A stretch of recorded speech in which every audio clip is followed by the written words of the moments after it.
All right, so here's the warm-up for today. Let me make sure that this goes away. Oh, go away, Zoom. Hold on, I want this thing to go down. There we go. Okay, so this is a problem from the textbook. It says determine the sign of the partial derivatives for the function f whose graph is shown. So this is a graph of f. This is a surface. There are 2 points in purple.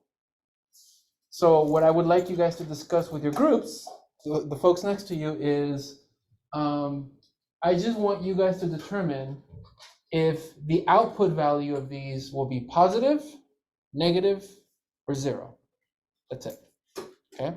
Should this be a positive answer, negative, or 0? Same thing with this, same thing with this, same thing with that. Okay? So you can talk to the folks directly across from you, the same usual groups. You guys usually pair up, right? I'll have you three here chat. You two here can chat. You guys can chat. Let's see. They usually chat here, we can chat. Okay. Can I have you guys bundle up here? Okay, cool. All right. Yeah. And you guys can chat with each other, right?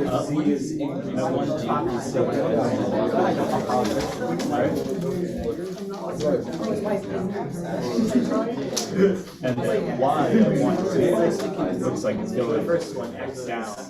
So for when it's negative, first one down. Yeah.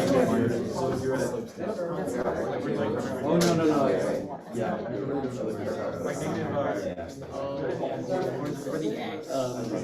The point on the left looks like it's 1, 2, and the point on the right looks like it's negative 1, 2. And so from 1, 2, if you're taking the partial derivative of x, but x is going up right there, it's positive, right? And then at y, it's going down right there, right?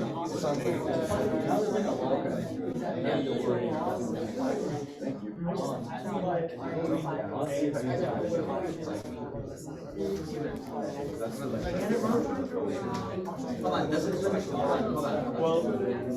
of the looking at the same partial derivative as from 1 x to the x. So it's like the slope goes down, it goes up, and then on x, you know, it's going up. Y is going down. Oh, you're correct. I am looking at the wrong. Does that kind of help you? Oh, yeah, no, totally fine. Yeah. You're looking at it. Okay. So that was positive. Then for 1, 2, y, harder. That's next. And negative 1, 2 is going to be the other way. For x, that's going to be. Oh, yeah. So for a is the d is going to be positive. It's either negative or 0. I think it's negative. I don't think it's 0. And then my perception is like what? Because those are going with that, right? It changed at first I thought it was partial y for different is also negative. Yeah, so I can still calm it down. Can you imagine it like coming out the way like this? So the x is partial, it goes like that. And then for y, I'm not sure about it in the x. Because from our angle, it's looking like it's negative. Because like it could be flat. All right, guys, let's see. All right, so I guess let me start here from you guys. I'm using this today. Okay. What did you guys say? What do you think 5A should be? Positive, negative, or 0? And maybe a little bit of an explanation. You're thinking it's positive? Okay. And were you looking at this point or this point? The one on this one right here, right? Okay. So why did you guys say it was positive? It's positive because as you go positive in the next direction, it increases. It's increasing, right? So back to that little hill we were hiking yesterday, right? If you're standing here and you go in the positive x direction as x is increasing, and you have a tangent line there, that tangent line is going to go up. Okay, sweet. Let me hear from Lucas, Kenneth over there. What did you guys say for f of y? F partial of y at that point? I think it's negative. Okay. It's kind of like Okay, and also looking at this point, right? That's right, yeah. So if you walk, which way are we walking? Towards the positive y-axis. If you start walking this way, you're gonna have a tangent line that's going down. So then you're gonna be hiking downhill, which means z is doing what? Decreasing. And so if z is decreasing, the rate at which z is changing is going to be negative. Perfect. Good. If we're standing over here, that's this point right here, and you walk in the x direction, are you going to be walking downhill or uphill? A little bit of a downhill, huh? By the way, it's kind of curved there. Let's see. Yeah, a little bit of a downhill, so a little bit kind of like that. So you're going to be walking downhill, z would be decreasing, so that rate's going to be negative. And if you walk in the y direction, as y is changing, it's going to be very negative, right? And so just remember that those are rates. The outputs are rates at which z is increasing, depending on the direction that you walk, depending if x is changing or if y is changing. Okay? Questions? Cool? Okay, so we're going to stay with that today. And what we're going to talk about today are two things. One, how would I find a tangent plane? The way you guys did in Calc 1, you found a tangent line. How would I find a plane that's tangent to that point? That's 14.4. 14.5 is going to go a little bit away from the geometry of stuff, and it's going to focus more on the algebra of finding derivatives using chain rule with multiple variables. Okay? 14.6, we're going to keep hiking on surfaces, but 14.6 is going to say, what if I don't want to walk in the x direction or the y direction? I want to walk that way. How do I find the rate at which z is decreasing? That's what we're going to, that's kind of where we're going. So let me go here, let me stop sharing. Whoop. Good job, good. All right, so, all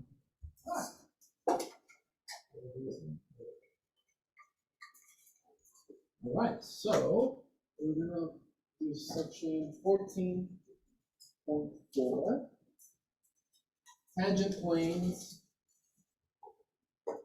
and linear approximation.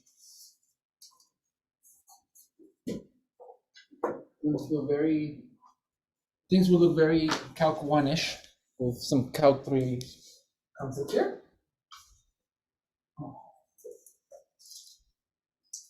So, do I have a picture here? I don't have a picture here. On the notes here, I have a picture later on. Let me just go up here. So we have some surface. Let's say it's like that. And we have a point on that surface, okay, that is directly below the point that has x coordinates A and y coordinate B. Okay.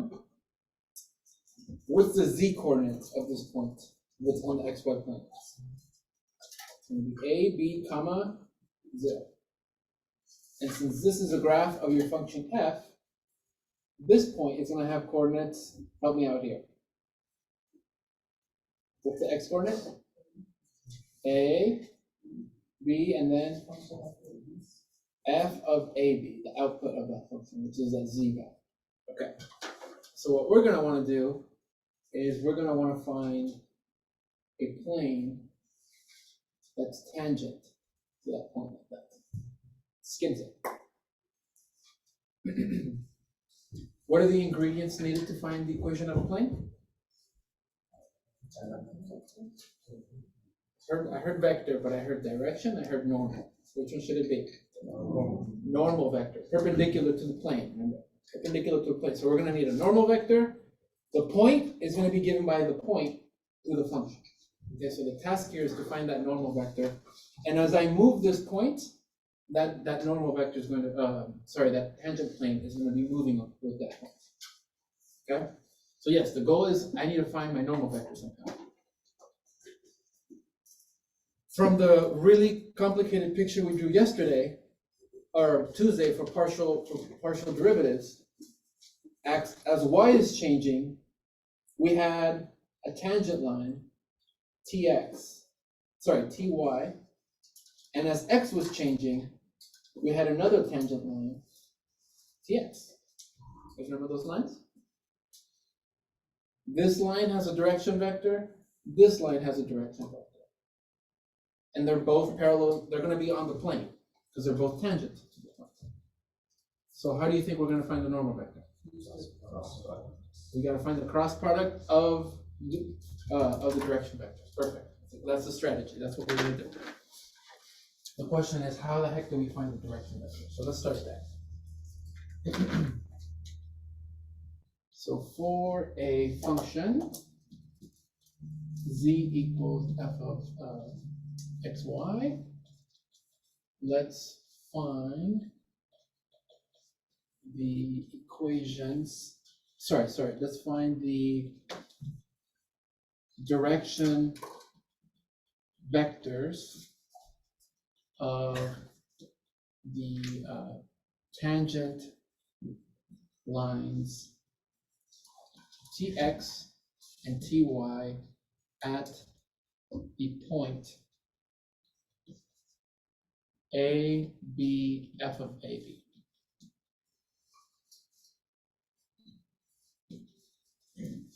Let's see in this picture.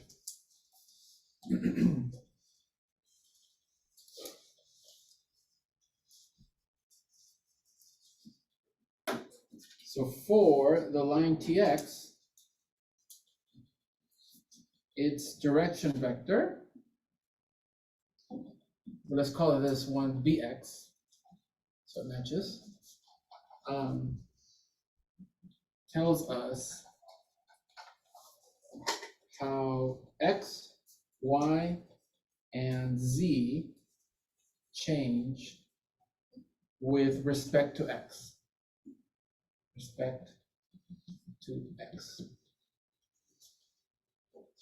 So if I'm standing at this point and I walk in the direction of the tangent vector of the line tx, I want to see how the coordinates change of that point, but as I only change x. Okay? And so we're going to get that this bad boy is going to have some coordinates, but we want to see how they change. How did I write it here? We want to see how they change with respect to x only. So we want to see how this x coordinate changes with respect to x, how its y coordinate changes with respect to x, and how its z coordinate changes with respect to x. Okay. The first thing, the first x becomes 1. That's exactly right. Yeah. Since this x is the x that we're changing, that rate is going to be a rate of 1. Yeah, that's exactly right. So then Vx is going to change with a rate of 1 because it's changing with respect to itself. But remember, when we write partial, what is not changing? When we're looking at a function of two variables, what stays constant? The y stays constant. So if this does not change at all, what's the rate of change? It will be 0 because it's not changing at all. So maybe leave some comments. You can leave some notes there for yourself if you want. Partial with respect to x means y is constant. That's kind of the creation that we did on Tuesday. So there's no change, so the rate is 0. What's the rate at which z is increasing with respect to x? Well, that's what we learned on Tuesday. Right? That's what you guys just did on the warm-up. What is it that we're doing to find the rate at which z changes with respect to x? How are we writing that? With f. F partial of x, right? And we want to see how it changes at this point. At this point, AB. So let me stop it there. So we're at that point. That's what you guys just did on the warm-up. At that point, this is the rate at which z is changing with respect to x. Okay? Is that cool? So this is always the direction vector of that tangent line tx, as long as you know what the function f is. Okay? With a similar argument, similarly, for the line ty, we have that the partial with respect, sorry, the direction vector vy is looking at the change of x with respect to y with respect to itself, and z with respect to y.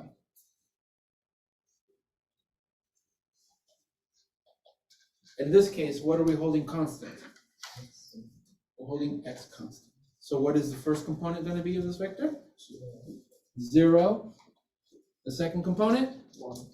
1. And then the third component? Fy of AB. Perfect. Good job. Good.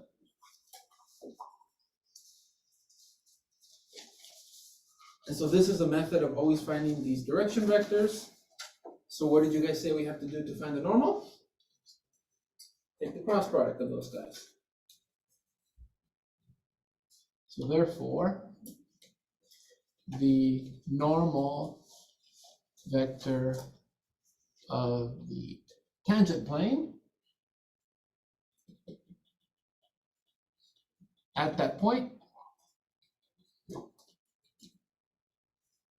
we're going to define it to be the cross product of Vx cross Vy.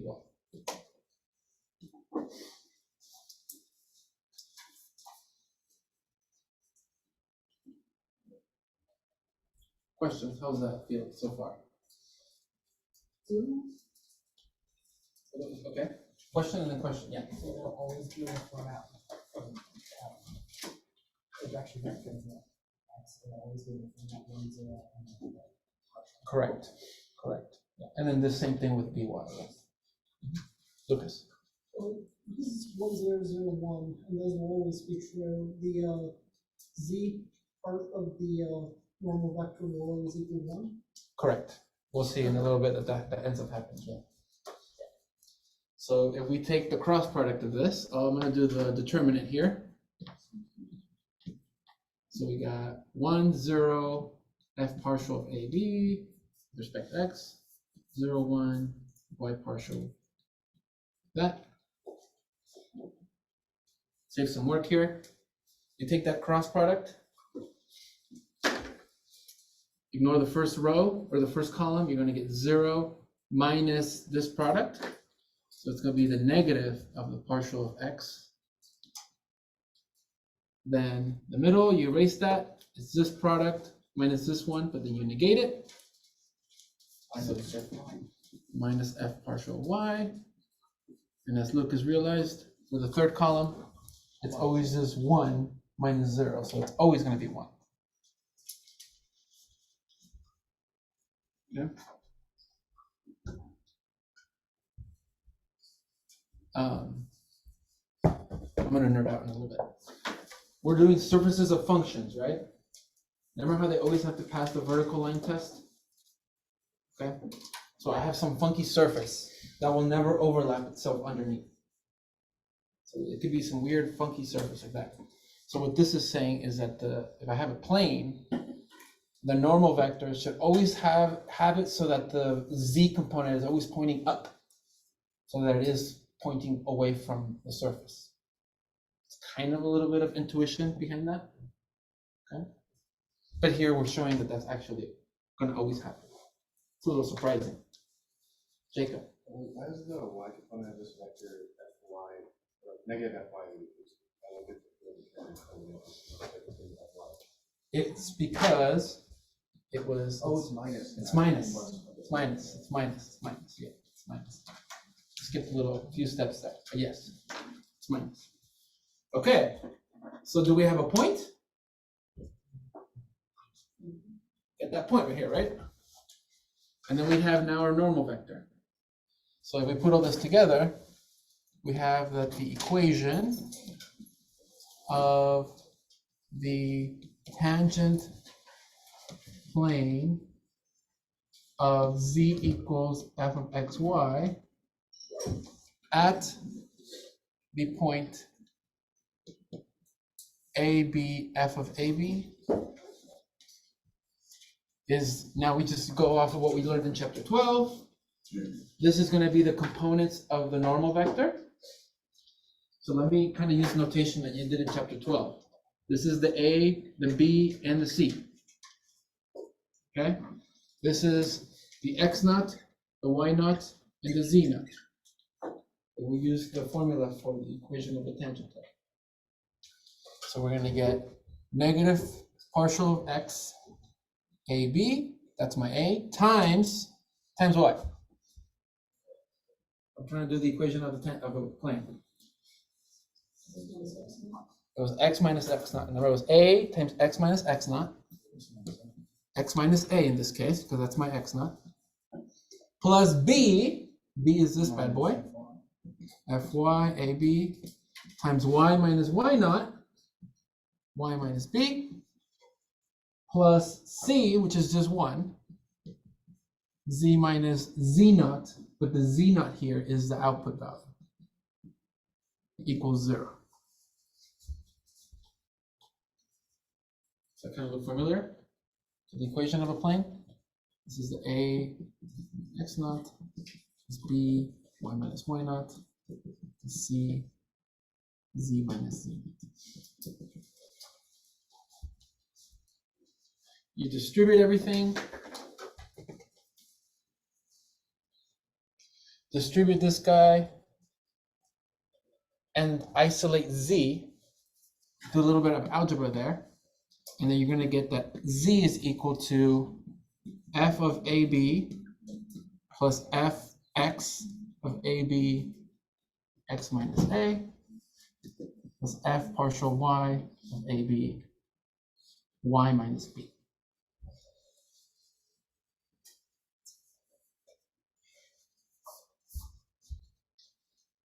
So which one is the equation of tangent?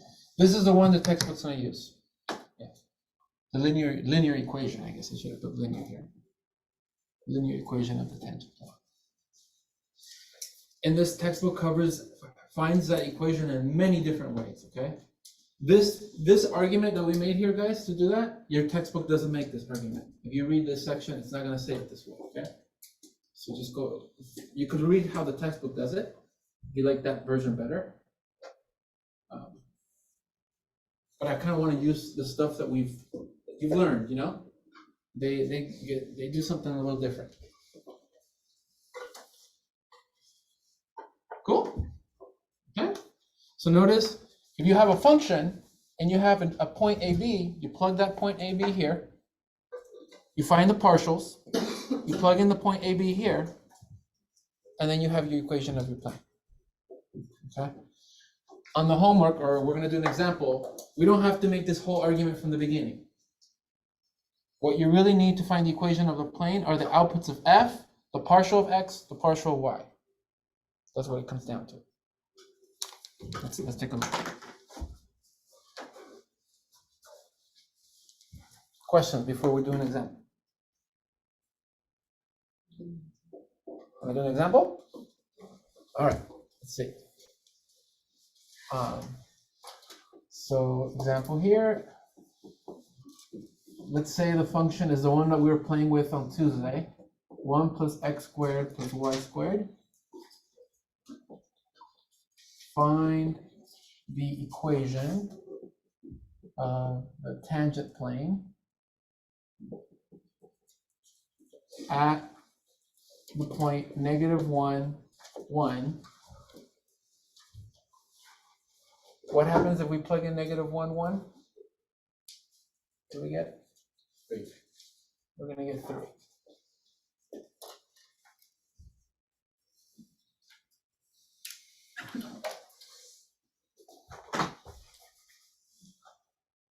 Okay, so what do I need to find my equation of my tangent plane? I need to find f of AB, right? What's my AB in this problem? Negative 1, 1. This is my A, this is my B. So then f of negative 1, 1 is supposed to equal which z value? 3. That's there. So we got that. What's the partial of f with respect to x? Differentiate this function. What do we get? 0 plus 2x plus 0, because that's a constant. We get 2x. So that means that when I plug in negative 1, 1 into this, we're going to get negative 2 times negative 1 is negative 2.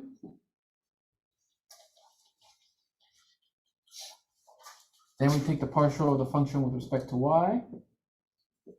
That's going to be 0 plus a constant, right? 0, 2y. So then we go ahead and plug in that point AB, which is negative 1, 1, to give us 2 times 1, which is 2. Those are the 3 things you're going to need to find the equation of the tangent. So now we go ahead and we can find the equation to this formula. Cool. So then therefore my equation is going to be z equals f of AB, which is 3, plus f partial of x at that point is negative 2, times x minus a, which is minus negative 1, so it'll be plus 1. And then f of y is positive 2, so plus 2, y minus our b, which is 1. And so that would give us our equation of our tangent plane. You can simplify it. You can simplify that. Let me double check something real fast.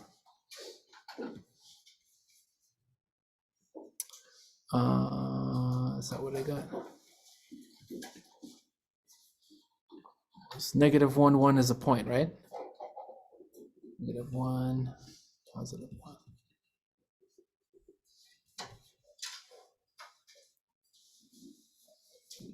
Okay. So to confirm everything, let me just, you know me, I like showing all the visuals. Let's take a look. So here's, stop rotating. So here's the function. X is the red axis, Y is the green one. There's the point 1, 1, 1. Right now I have A is negative 1, B is positive 1. So there's that point. Here's the equation that we just found of that plane. Okay? And it's indeed very tangent. Stop. If I plugged in a different point, my equation of my tangent plane is going to change because these values will change, right? These values are going to change as if I plug in a different point. So if I plug in a different point, let's say I plug in 0, my equation will change, but my equation of my tangent plane it'll still be tangent. Okay? Woo! So I'm just having GeoGebra read these different output values depending on the point, so that it's changing the equation, which is right here. I don't know if you guys can see that part. It's this bad part right here. All right.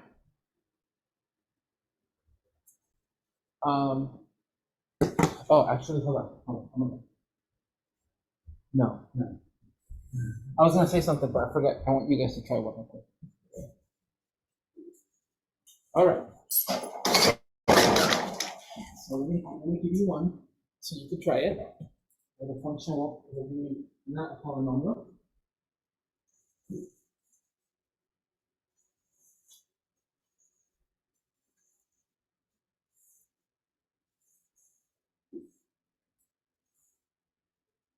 All right, so here, you guys can try one.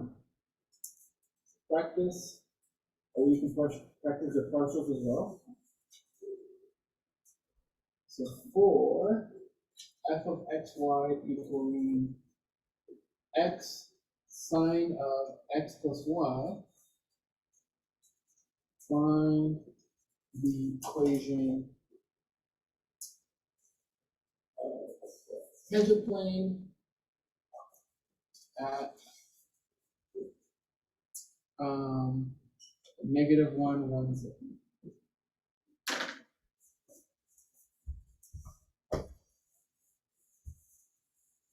Try it out. Careful with your partials. And then just check in with your classmates.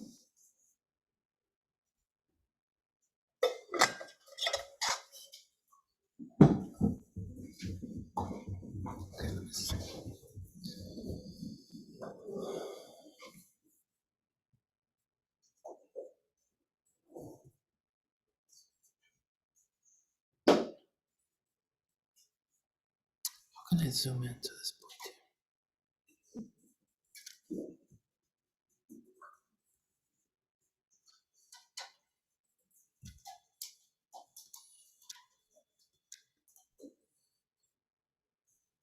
Okay.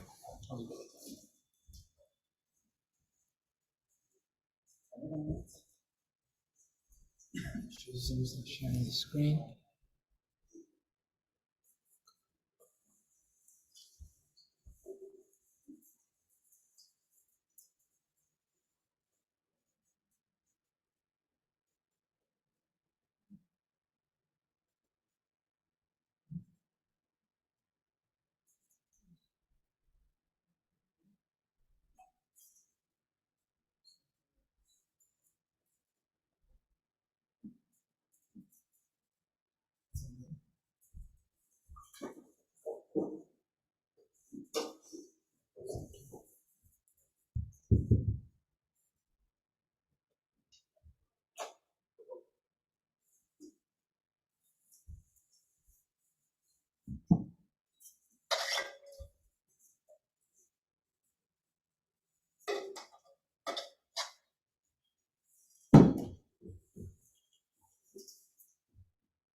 Also, remember, guys, this should be a linear equation.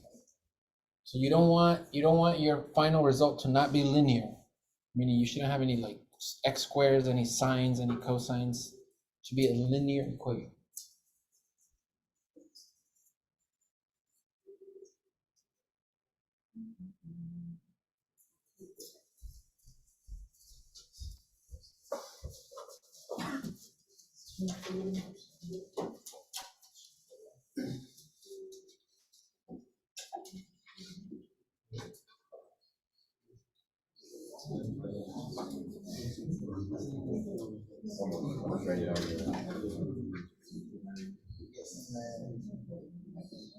All right, if you haven't yet, just check your answer with your classmates. See if you agree.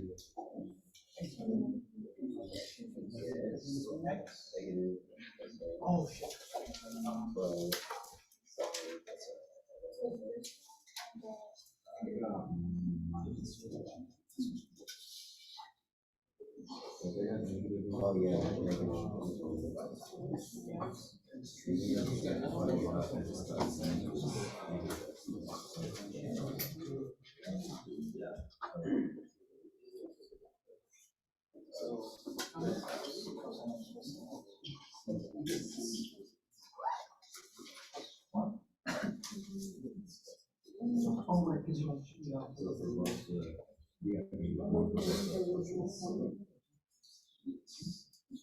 second structure, get x cosine.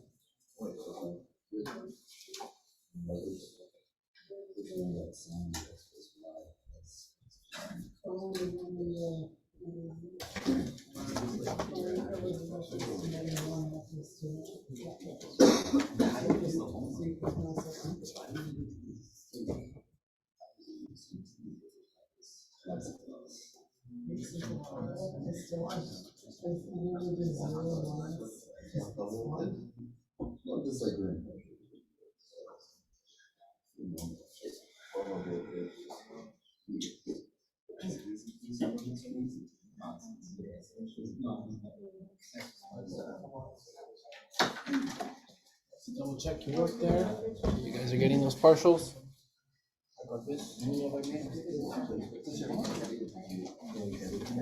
Looking good? Yep. Yep.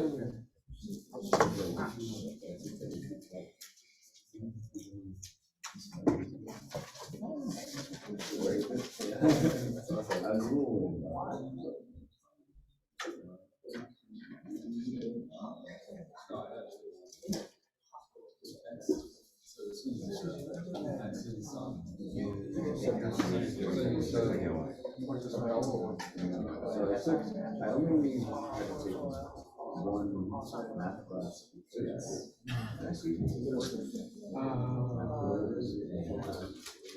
I had already satisfied. So I just took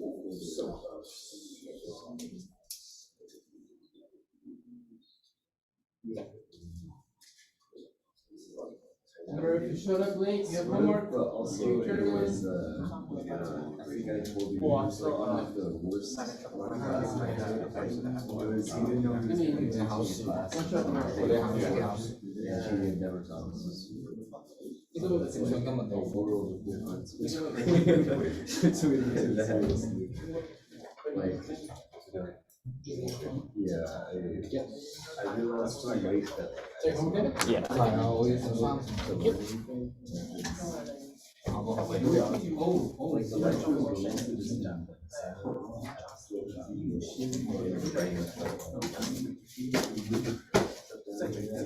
I don't even know what it is.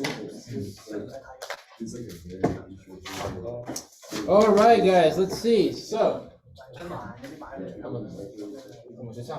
for partial of x, you have to do a little bit of product rule. All right, so hopefully this was your partial derivative. And for partial of y, x is a constant, so you do not have to use product rule. And so you end up with x cosine x plus y. And let's see here. Here you're going to plug in your, this is your f of negative 1, 1. So that's going to be 0. So this guy's gone. That's a 0. And then you plug in negative 1, 1 into this partial. And let's see here. Is that, what sign of 0? 0. And then cosine of 0 is 1. And then you've got x to be negative 1. So you end up with a negative 1, which is this bad boy. And then you got f partial of y, negative 1, 1. So cosine of, again, 0 is going to be 1 times negative 1. So that's just negative. So hopefully you got something like this after you simplified it a little. Okay? And remember, it's easy to check on GeoGebra. In GeoGebra, you just put this function in GeoGebra. Actually, let me show you. I don't know if you guys, I don't think we've used, I've been showing you things that have already been made, but let me just show you. I was doing this as a homework problem or my problem set, let's say, and I wanted to do it on my own. Let's see. So the way you're going to do that is you can either put z equals that, or you can put f of x, y. Just to show you guys in the video there. Oh, crap. F of x, y. And then what is it? X sine of x plus y? Sine of x plus y. Isn't that giving me a surface? Oh. Holy crap. Maybe I zoomed in too much or something. There we go. That looks a little, I mean, it's still going to be periodic because of sine. But yes, this is the graph of the sucker. And then the point, I would put the point, which is negative 1, 1, 0. So that it shows me that point right there. And then I put my equation of my tangent plane, z equals negative x, negative y. Maybe change the color. Click those 3 buttons. So let's change it to red, orange. So it looks like it might not be tangent, but you kind of have to rotate it to see that it's going to go through it. But indeed, oh shit, I don't want to move the point. dang it, hold on. It's gonna go through it, but it is tangent right at that piece of that surface. Okay? This is a good example of a really weird surface. Okay? What the next part is going to talk about, approximation, is if I look at, this is a little hard, let me go to this one. If I look at the z value on the surface close to this point, and a z value on the tangent plane, like if I go a little bit, if I move that point a little bit, the z value, let me see if I can do it with paper. No, that's a crappy. I don't have a ball. Where do I have a ball? Anybody have a ball? You have a ball? Is it like kind of smaller? Oh, no, it's great. So if I get this ball, can I poke it? Not poke it, but like put like a little marker thing on it. Are you sure? Yeah. Yeah, put it. Oh no, there's an eyeball on it. There's a little winky face. Okay? So there's that point on the ball. It's lifted off the ground. The z value corresponds to that point winking at you, right? There's a tangent plane. If I look at the z values really close to the eyeball and the z values on my plane, the z values will be a little different, right? But they're approximately the same value when you're very close to that point. That's what this linear approximation idea is all about. And so the idea is, if I'm very close to this point in this neighborhood around that point, the z values on the tangent plane and the z values on the surface are approximately equal to one another. So what the textbook does is they'll say, let's approximate the z values. And I actually have this open here for you guys. If I look at this point, and I look at the point -1, 1, but if I plug in a point that's like a 0.1 off of that x value and 0.1 off of the y value, and I plug that into my actual function f, this is my output. Okay? But see how we found the equation of this plane here? We can think of the equation of a plane as a function where you plug in x and y and it gives you the z value on the tangent plane. So if I plug in that same x and y that I did to f, but I plug into the equation of the plane, now my z value is 3, which is approximately close to the z value that's supposed to be on the surface of f. Kind of feel that out? Okay? So the question students always tell me is like, why the hell would I do that though? Just plug it into f and get something more exact. Okay? Well, in the real world, we collect data, right? We collect a lot of data. This is the one from the previous problem set where I had you guys describe the wind chill index. Okay? Maybe it's this problem set too. Okay, which will help. It's okay. But for this, the only data that we have, and the only thing we know about this function is literally this data. That's it. That's all we have. We haven't collected anything else. Okay? Let's pretend. Okay? So I know that if my, what was the v? It was the wind speed, right? Yeah, v, and then the temperature. I know that if the speed is 20, what are the units? Kilometers per hour. 20 kilometers per hour, and the temperature is, let's say, -5, my wind chill index is going to be -12. But what if I want to figure out what the wind chill index will be if the speed is 21 kilometers per hour and -3 degrees? I don't have data for it. Okay? So then what we do is we're going to use this concept of a tangent plane to approximate values when I can't plug them into a function because I don't have them. Okay, and that's what you're going to do on the problem set. So let's see how you're going to do that. So let's take a look. It's easy when I have the function, but if I don't have a function, how the heck would I actually find that?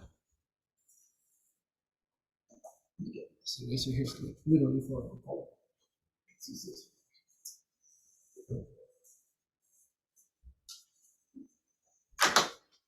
All right, so let's see how we're going to do that.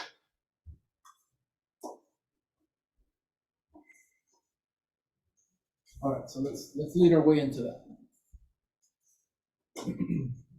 So before we do that, I have a preliminary question here, which is, can we always find a tangent plane at a point?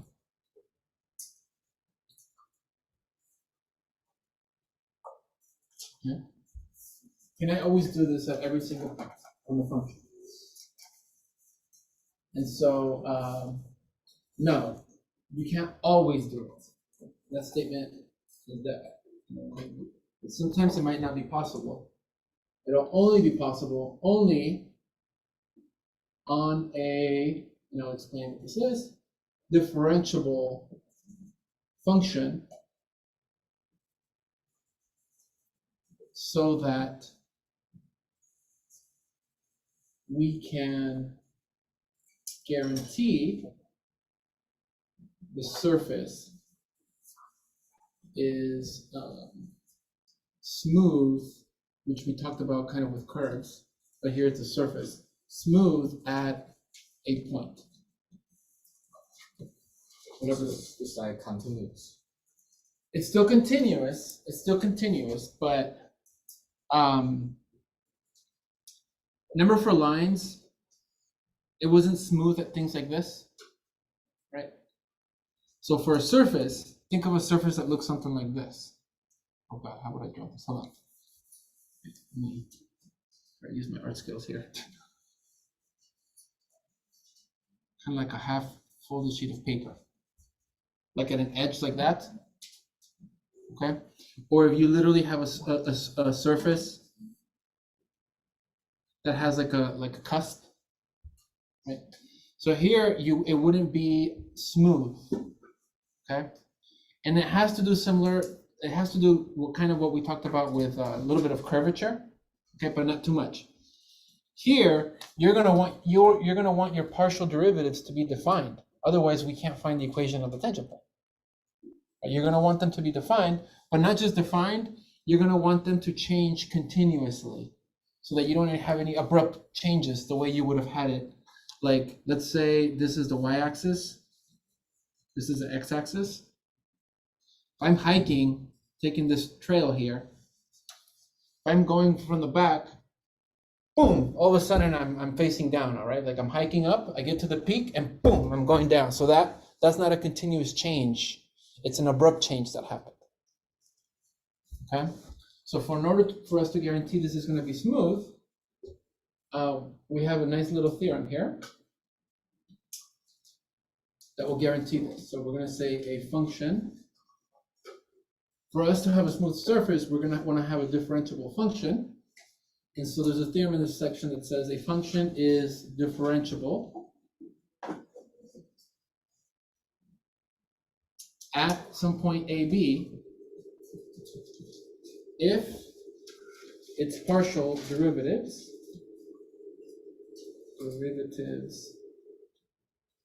f partial of x and f partial of y both exist near that point AB and are continuous. And they're continuous, okay?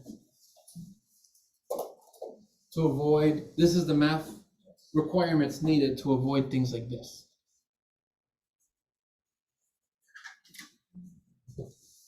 So as long as we have that, we'll be fine.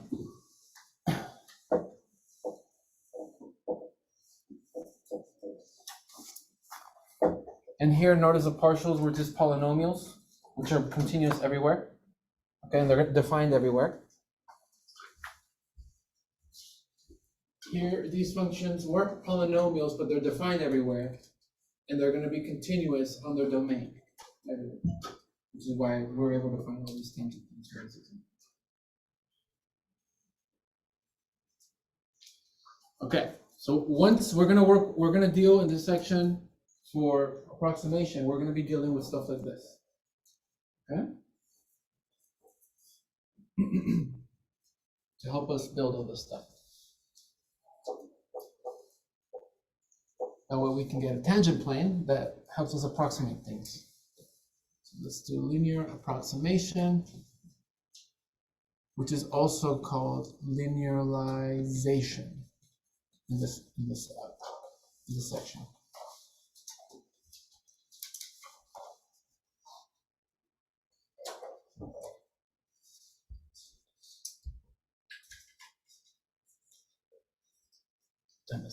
Okay, we'll do it.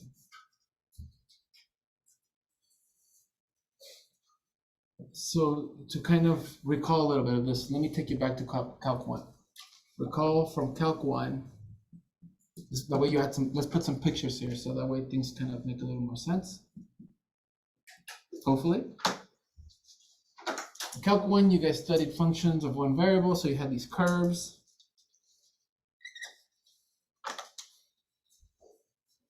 This is your function f. And let's say right here is a.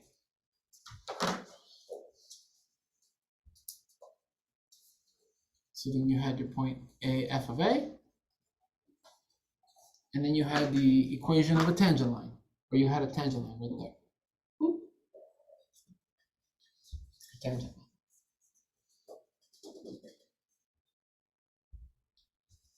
Let's call that tangent line L. All right, this is the part where I need your help. How did you guys start finding the equation of L, of the tangent line?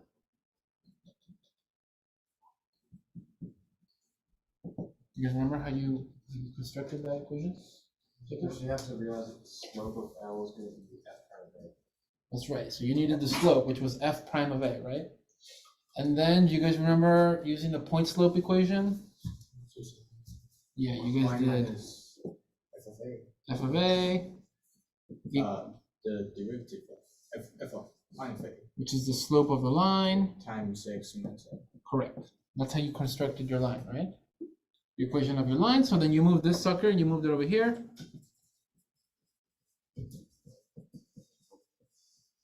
And so what I want you guys to notice is this looks a little bit like the equation of the plane, where you had f of, like you had f, then you had the partial of f times x minus a, except that you have another partial times y minus b.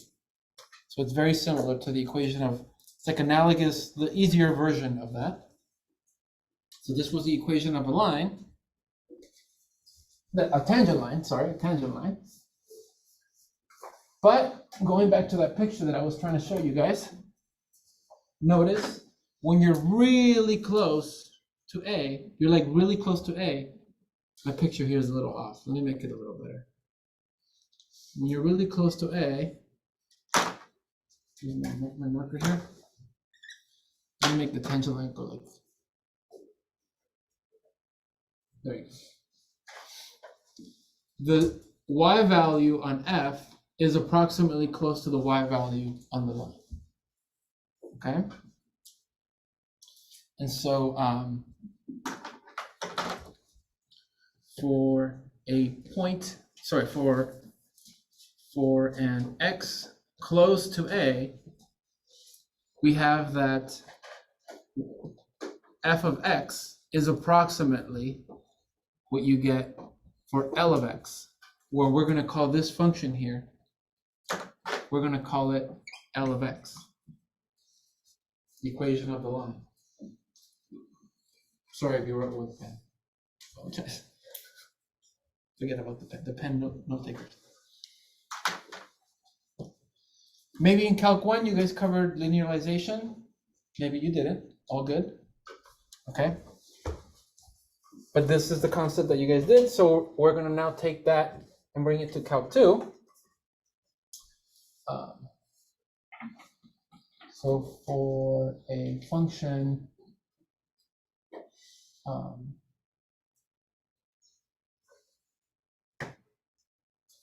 let me just save some time here. This is define it. So this is what we're going to do for multivariable function. So we're going to say, damn it, sorry.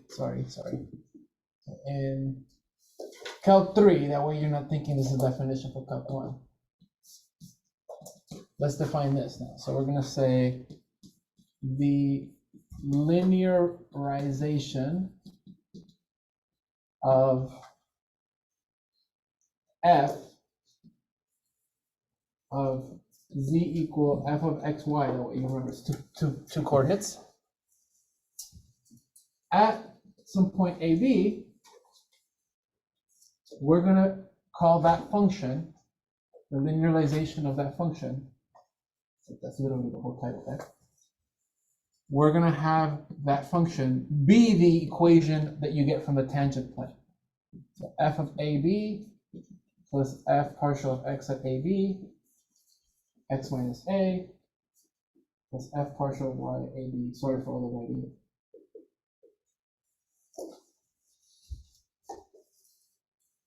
So this fancy name is just the equation of the tangent plane.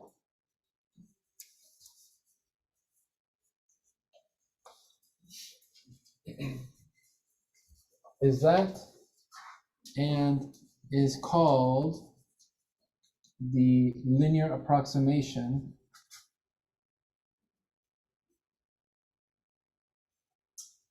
of f at that point. So do we have to apply with a calculate the difference between our approximation to the exact value later?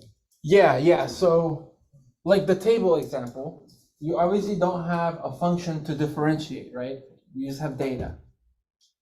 So what you're gonna do, well, I'll give you guys some hints, is you know how right now on the warm-up, I had you guys determine if the partial was positive, negative, or zero, okay? But now with actual data, you can approximate the rate. And we'll talk about that in a little bit. We'll get there, I think that was your question, right? Yeah.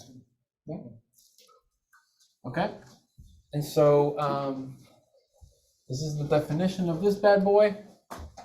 And so kind of the argument that we had here, so for points x, y near AB, we have that what you get, the z value you get on your function will be very close to the z value you get in your linearization, which is visually the tangent plane.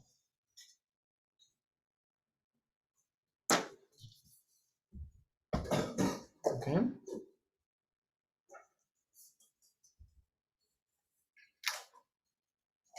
Let me give you guys a hint. I'm not going to do it because it's part of your problem set. I'll give you guys a hint. So I'm going to leave the light on so you guys can see the board. Actually, let me have you guys discuss it real quick. See what you think the strategy would be. So how would I use this table? How would I approximate this equation here, this function? How can I use that table to like approximate the things that are needed for me to find the equation? Because once I can approximate that, then I can then continue to the next part, which is finding the value. So let's say I want you guys to discuss for this table. Let's say you're trying to approximate f of 27. Nope. I think that's literally the problem set. 52. -2. So that's your goal. How would I approximate that using this here? Find the function. You don't have the function. The function is the table. That's what I want you guys to discuss. Like how how can I do that? What, let me have you guys start. What would be your AB? Start there. What would be your AB? And then how can you try to think of using this? Okay? Say it again. Oh, I did swap my variables. I did, sorry. The temperature is -2 and the speed is 2. Sorry. Okay, there we go. Your eyes completely changed. We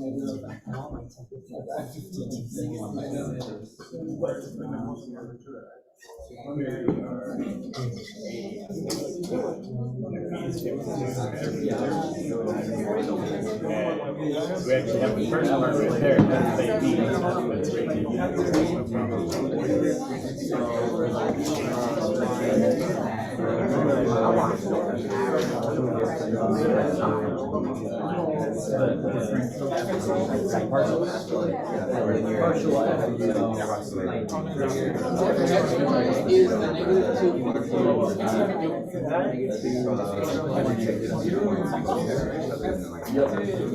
This part?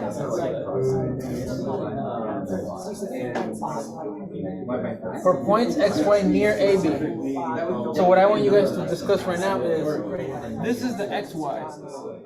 What's the AB that you do know information on? Because that's something that we do know.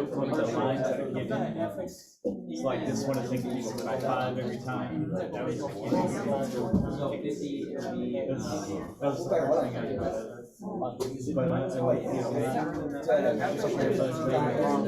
Thinking about that, we can fill in all the A's and B's on the X box. It just leaves us with the partial set. 0, which is 0 per hour. All of this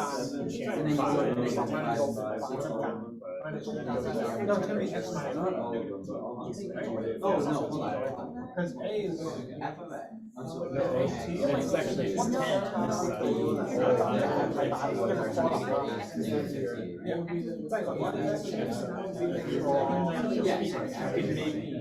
Say like f of AB plus 5x -2 plus oh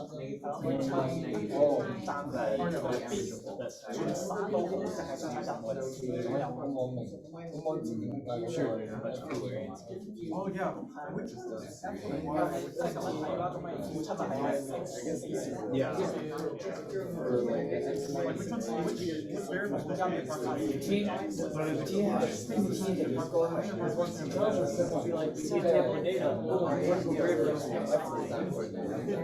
There's a plain tangent to it. For the first term,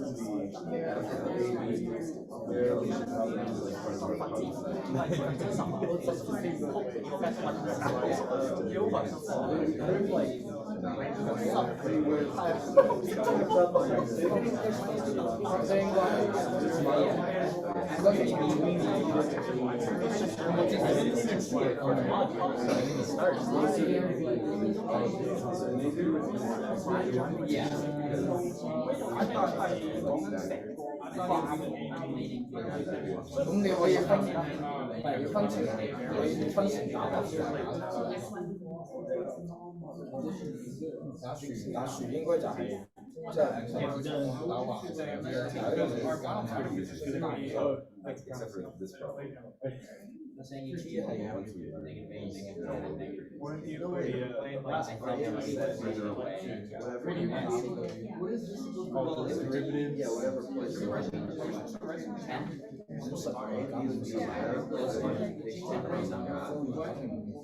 I think it was find the T and B of like vectors denominator T and L. X and Y would be Something like that. Which, I don't know.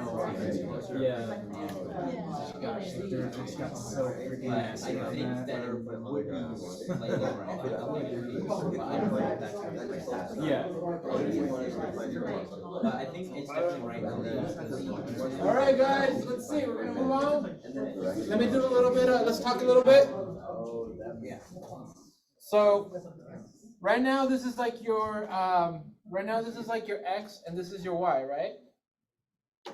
and then it says for points x, y, that point, negative 252, near AB. What's the AB that you guys want to use?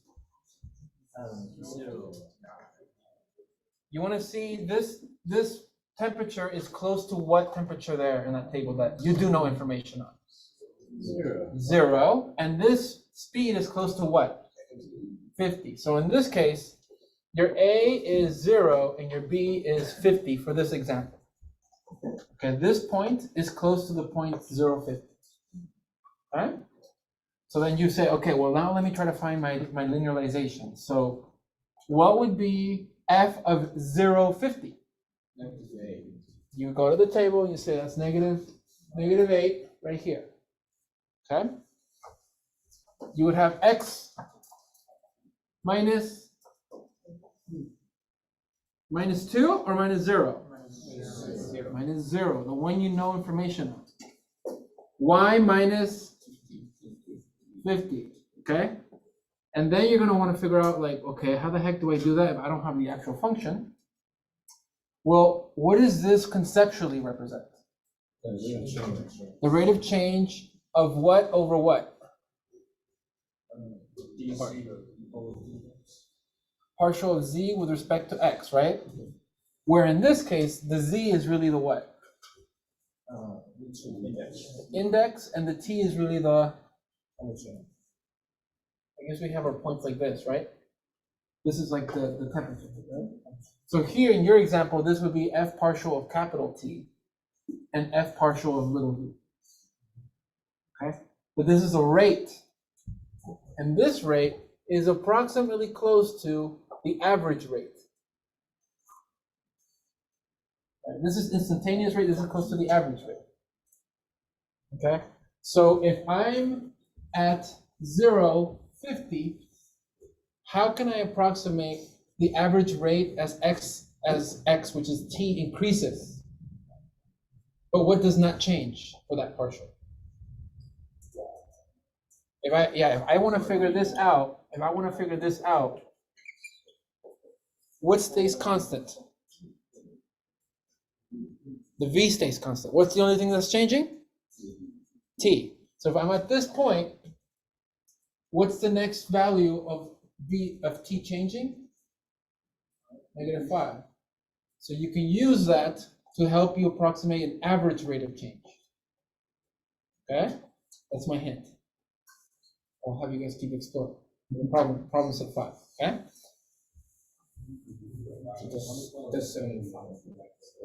Problem set, that's I'll have you figure that out. Yeah, I'll have you figure that out. All right, let's take a break. Come back at 2:10. Makes more sense.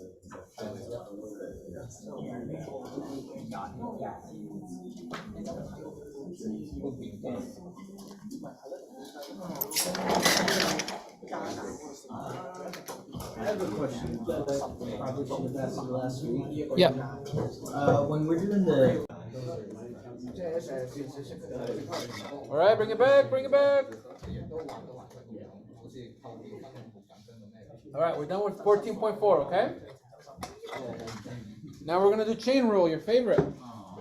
No. If you're not really enjoying the visuals in this class, this is a good section because it's super algebraic. So you're in the wrong class. No, it's not as visual as it's been so far. All right, so let's keep going. So let's see what this chain rule business is all about. All right, section 14.5. We're gonna call it multivariable chain rule. You'll see why they use the word chain. It makes sense today. So, like I usually do, let's go back to what you did cover, which is Calc 1. So from Calc 1, you learned that if, let's say you have y is some function of x, but then you have that x itself is a function of some other variable t.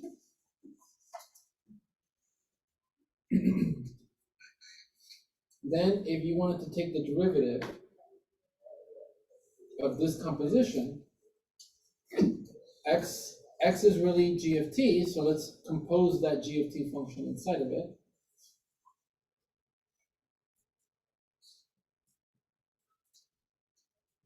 Okay. I think in calc you guys just let everything be x though, right? But I'm going to purposely do t so that it matches with what we're going to do today. So here, y is a function of which variable? X. And x is a function of which variable? T. So what do you think the composition is a function of? It's going to be a function of t, because that's the thing you input into this one. So that means I have to take the derivative of this with respect to t. And so what you learn from Calc 1 is that you take the derivative of the outside function, you leave the inside function alone, and then you multiply it by the derivative of the inside. Okay?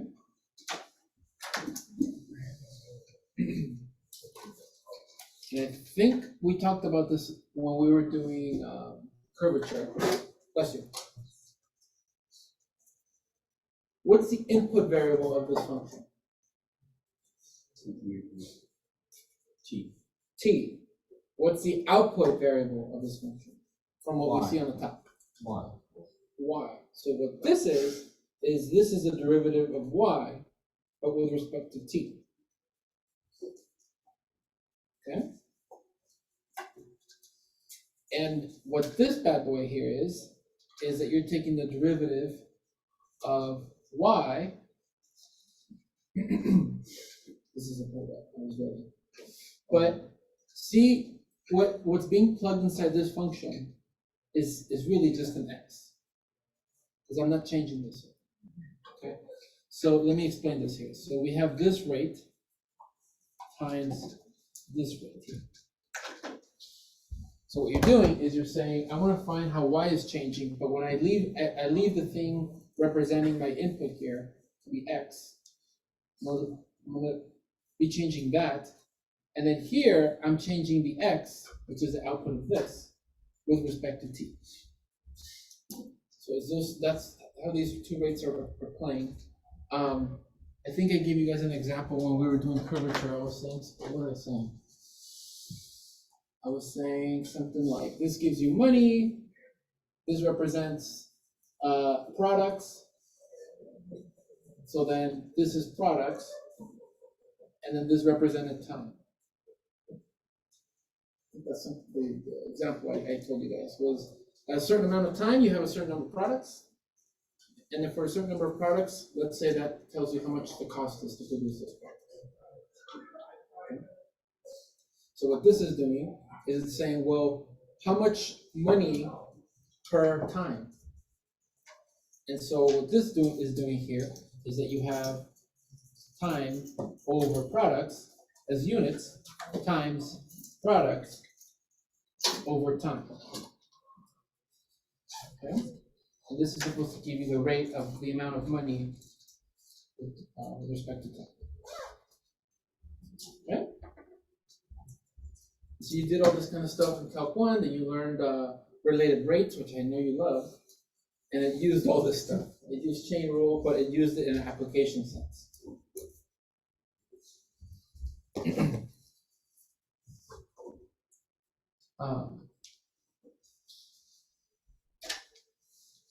So now in Calc 3, this is what we're going to do. In Calc 3, we have two different cases. We have two different cases. We're going to start with case 1. Case 1 is we're going to let z be a function of xy, and x is a function of t, and y is going to be some other function of t. That same t though. That same t. So if I try to use this application example, Z is the number of products, sorry, the amount of money, but now you have two different products that you're considering. This product, you get X products at 10 minutes, but in 10 minutes you might get a different number of Y products. You want to put a little bit of life to it, because that's kind of, think of it like that. And so since if we plug just the way we composed, we replaced X with G of T, we would do that for this function, but now this X will be replaced with G and this Y will be replaced with H. Since Z equals F of GT comma HT is a function of T, here's the strategy that we're going to do. Let me show you a visual before I do the algebra, because the algebra is going to be a little gnarly.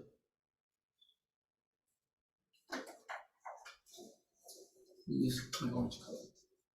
So here we got Z, sorry, we got Y, we got X, and we got T, right? So I like to think of this as like, I didn't bring my visual, but think of like a string.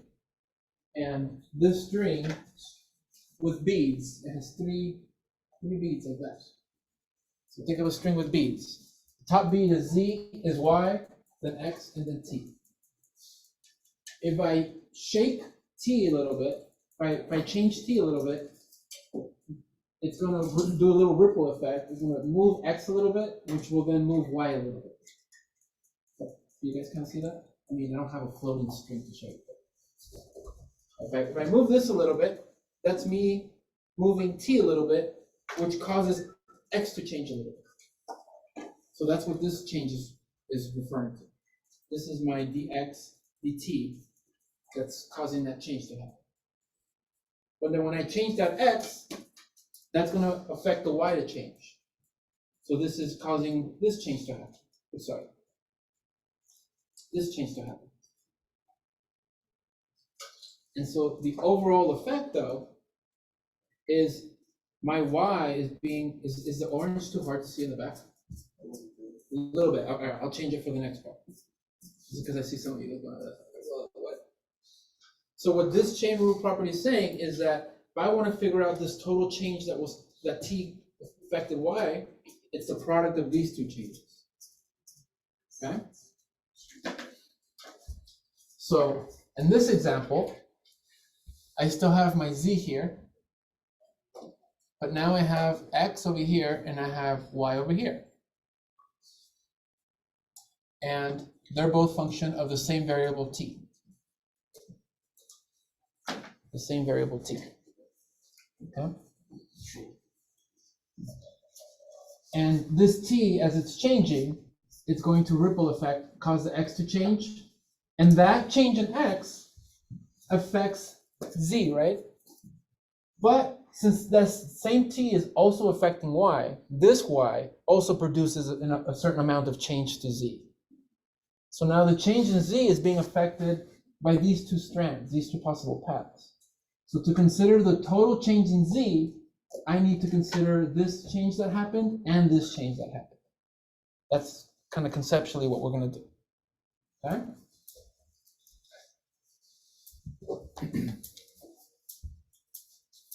And so we're gonna say that the total change in Z is caused by the change in Z caused by X. So that would be like this strand here, plus the change in Z caused by Y.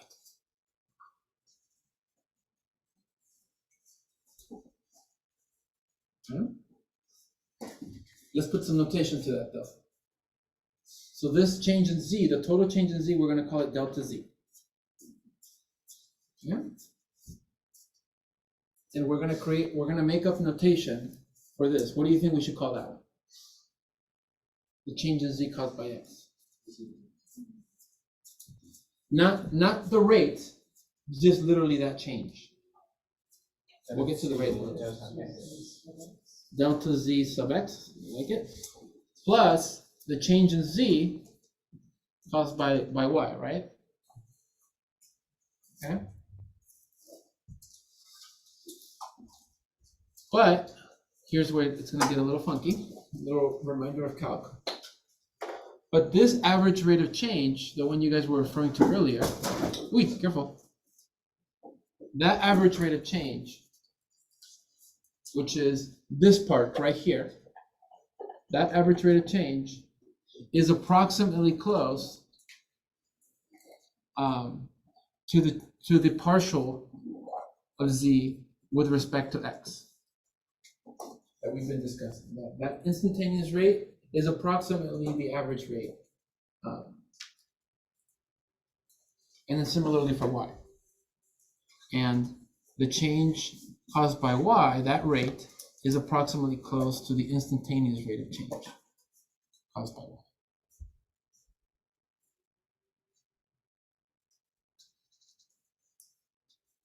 Cool. Okay. So what we're going to do, I can isolate delta z sub x and multiply this approximation, multiply delta x to both sides. Okay, I multiply delta x by both sides and I put it over here. That tells me that this change in z is approximately, and then I'm going to replace what I get here when I isolate delta zx. It's approximately the change in z, the instantaneous rate, times delta x. This is from this.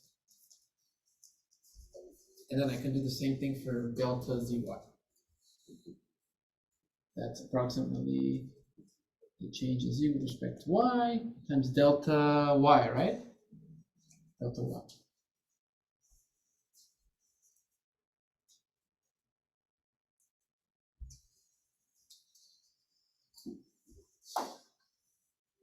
Cool. Okay. So this delta x is that bead that's changing right there, and then this delta y is this bead changing right there. Okay.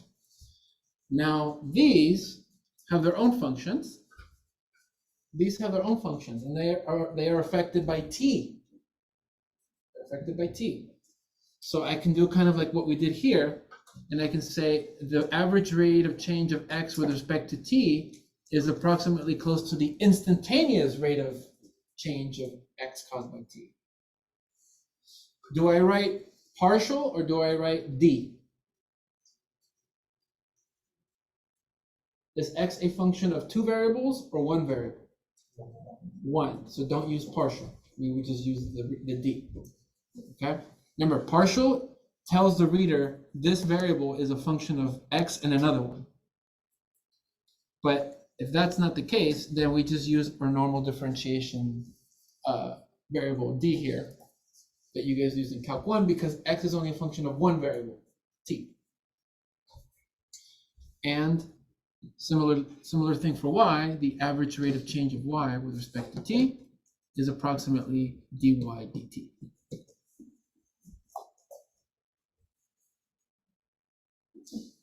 And so again, kind of like what we did here, I can rewrite this delta x and multiply both sides by delta t.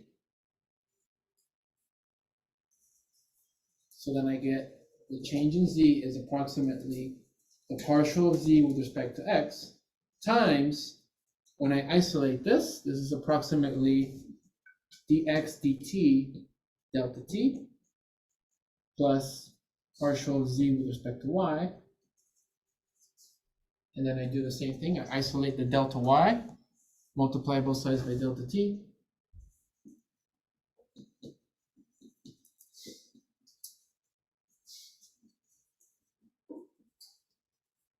And since this delta z is approximately equal to this rate, the sum of these two rates, see now how they both have a delta t? So let's divide both sides by delta t. So that means that delta z over delta t, if I divide everything by delta t, is approximately equal to the product of this partial times this derivative plus this partial times this derivative.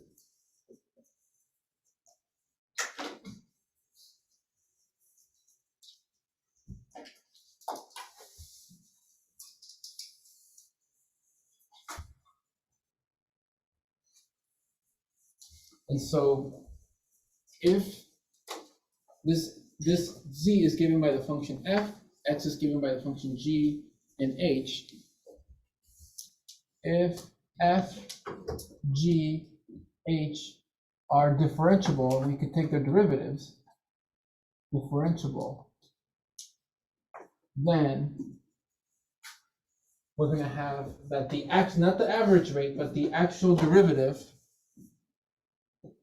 with respect to t is equal to the product of these two.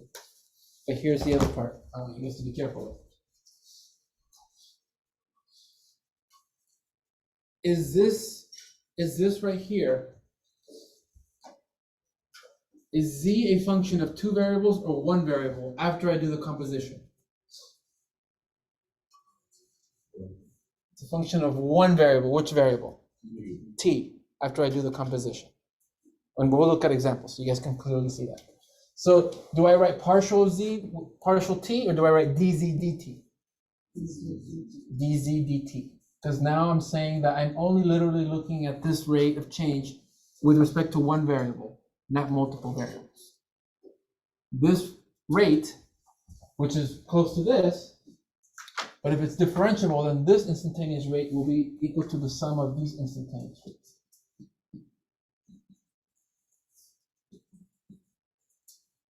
Plus. Oops, oh, it should be partial. It's a lot of play here with notation.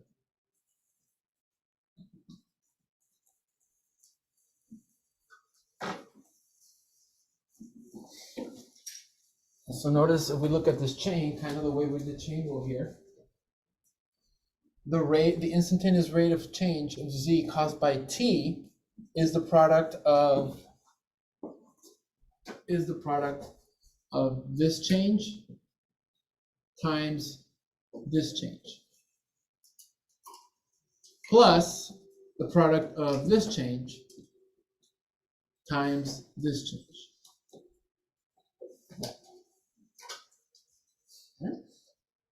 So it's a longer version of the chain rule that we learned here in Calc 1. It's taking into effect both different paths and adding those changes. Okay. And so let's put a big box on that. This is the case 1. Yeah. Case 1. This one.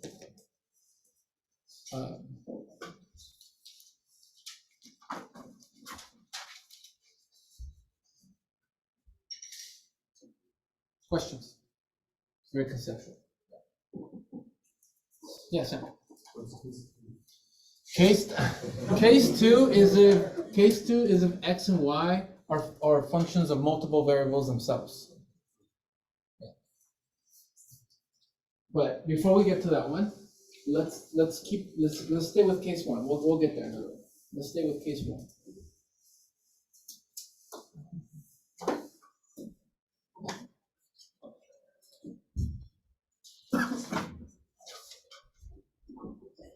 Let's stay here. Let's take a look. So let's consider z being a function x y cubed minus x squared y, where x is a function cosine t and y is a function sine t. Find the rate of change of z caused by t.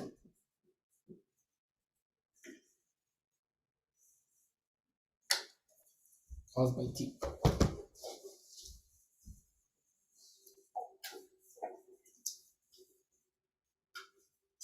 So there's two things you can do. Okay? We can use this formula. Other thing you can do is you can literally compose the functions and put cosine and sine inside of here. Okay? So what do I mean by that? Let me get my black marker. Let me put this in a little box here. So notice this composition that we were talking about.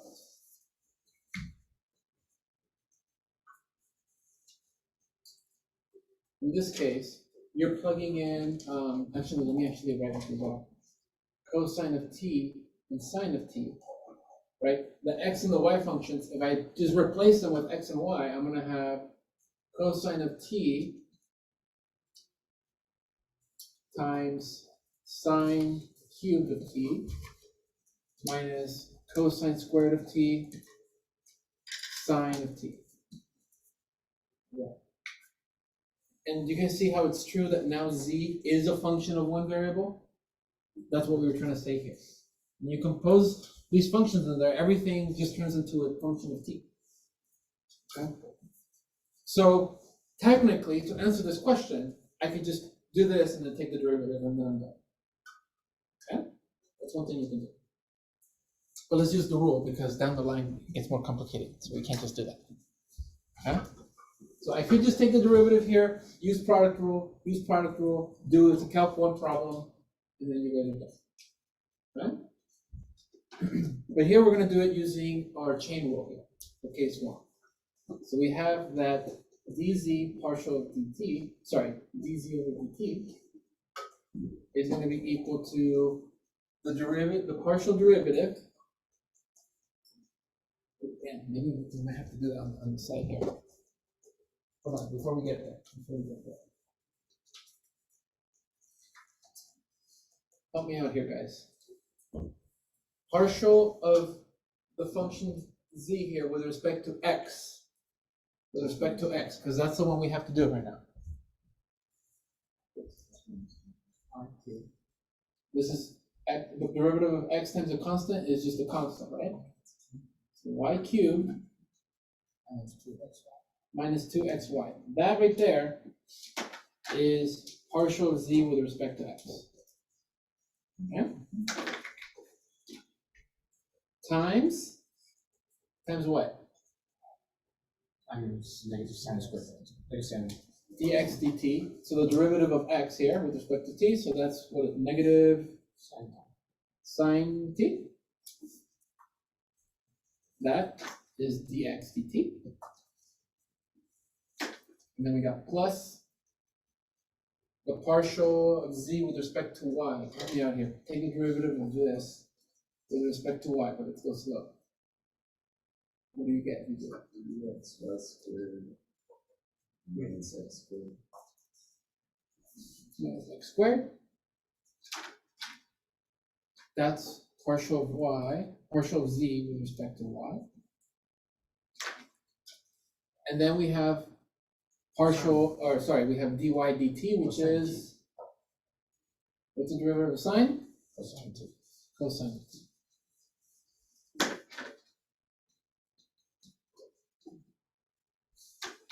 So then we just plug in sine and cosine. Correct. And then at the end, you can just plug in sine and cosine, and then you're done. That would be your derivative. So both of them are a little kind of, both require some law. So we don't have to expand it. So yeah, so you can leave it in terms of x, y's, and z's, but if you replace them, it'll be the same derivative that you would get if you would have just done it in this one. Okay. So here, actually, let me put notice, so you guys notice that this is a function of one variable. So yes, technically this is the derivative, okay? You could plug in x and y. You could plug in x and y. But I'm okay if it's okay if you leave it like this. It's weird, okay? Do you guys feel very uncomfortable? Do you want to plug in the x and y? What do you guys want? Man, you good? If you left it at this is good. You'd be done. You'd be done. It's a weird It's just, you need to understand that the y is really sine here and x is really cosine. Okay?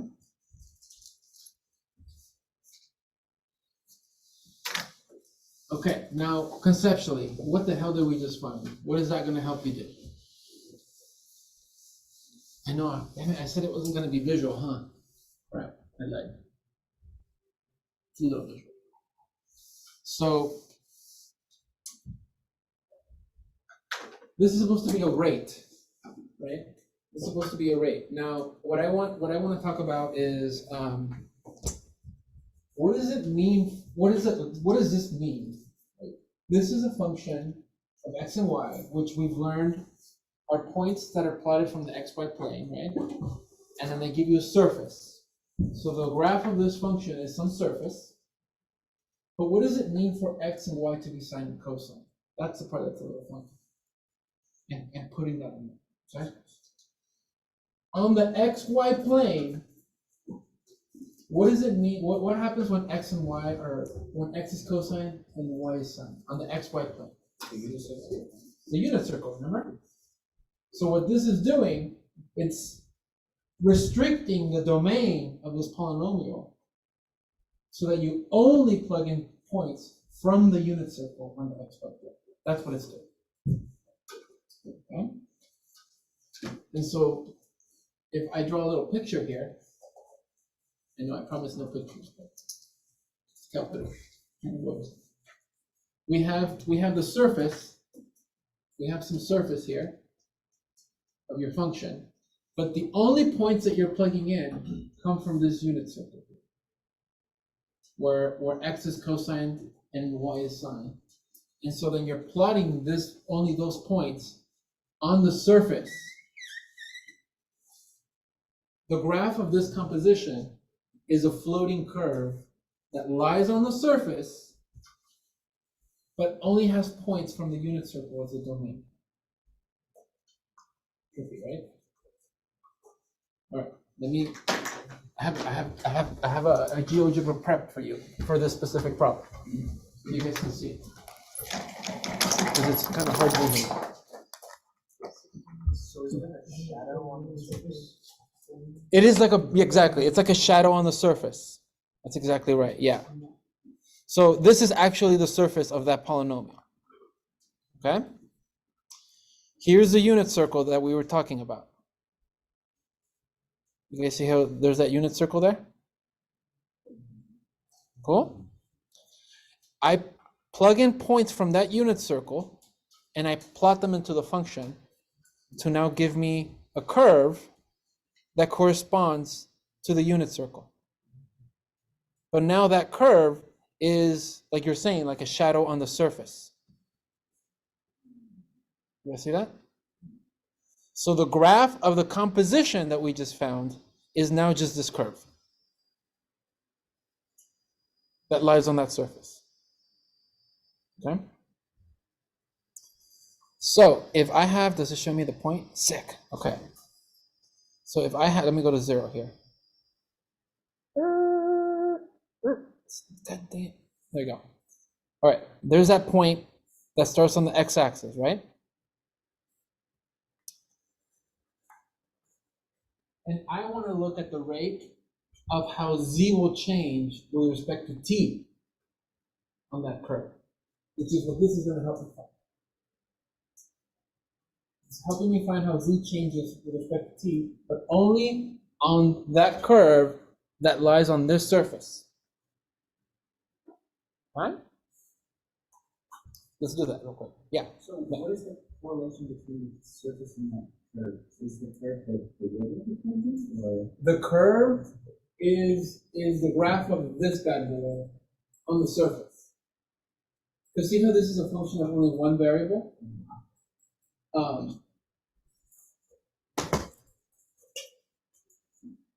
You won't have to do this for this section, but just to answer your question.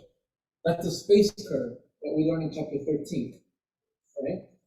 So that space curve,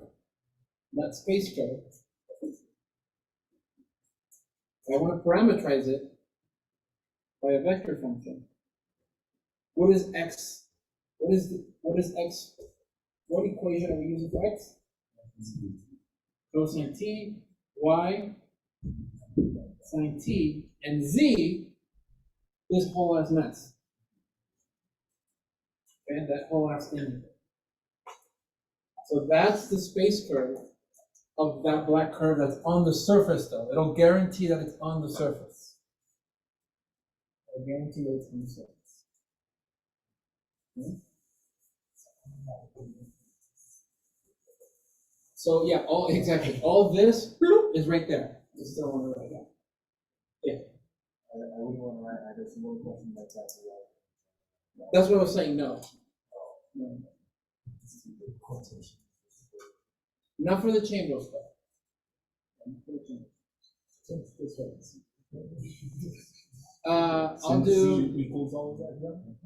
I'll do, yes, let me do this instead. Cosine t, sine t.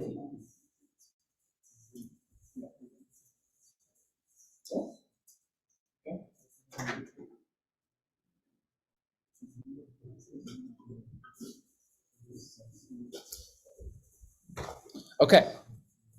So this is a question you get on the homework, but I want you to understand what you're answering because it's going to be a little weird. Okay, so watch. The homework will ask you to do stuff like this. It'll say find this derivative, and then it's going to say find dz dt at t equals pi, for example. What does that mean? When you've rotated pi units, pi radians, you're over here at this point, right? That point, let's say, is somewhere here. It's asking you how is z going to change as t increases, but when you're right there. That's what it's visually asking you to do. So now you use your derivative that you found here to help you find that rate. But t equals pi, you can plug it in here. You can plug it in here. And the question is, what do you do here? What do you think? Just figure out what x and y is. Exactly. Plug it in here and here to figure out what x and y is. Huh? Yeah. Exactly. Yeah. So you have to plug. So because you have to plug, you have to know what x and y will be at t. You're going to use a function for it.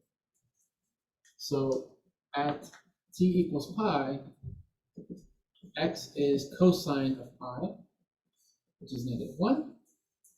Y is sine of pi, which is, what is that? I'm tripping over that. 0, right? 0. 0. So then you use that x value and the y values here. And then you plug in t equals pi here. So then this tells you that dz dt is going to be 0 cubed minus 2 times -1 times 0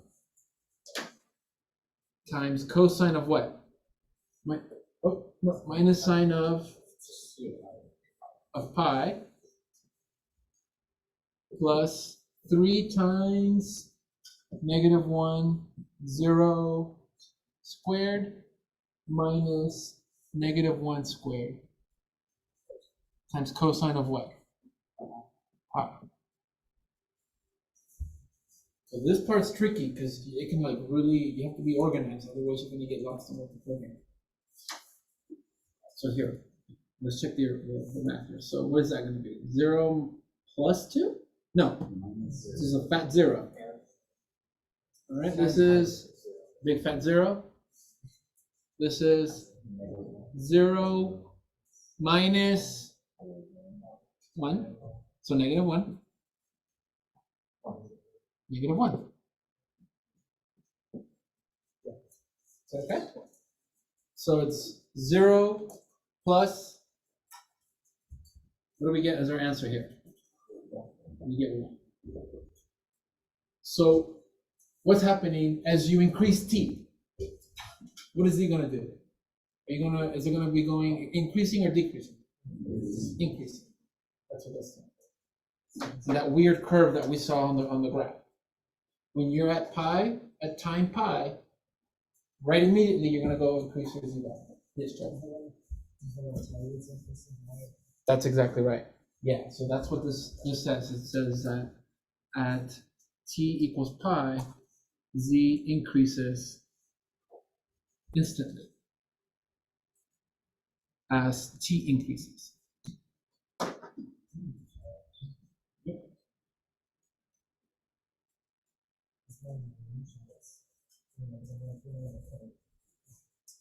Well, remember this is instantaneous rate, so it's looking at immediately at that point. Yeah, it's not like a range of values, like average rate.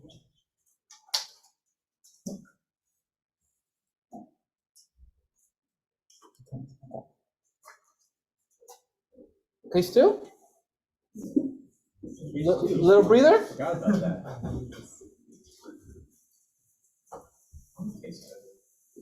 It's just case two, and then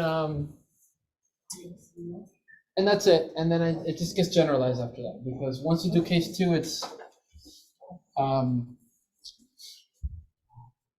we can generalize it. So for case two, we're not going to prove everything again. Okay, it's going to be a very similar argument.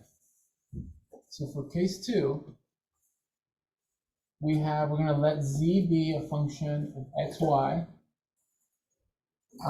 where x is now some function of two variables. Let's call them s and t. And y is also a function of those same two variables, s and t.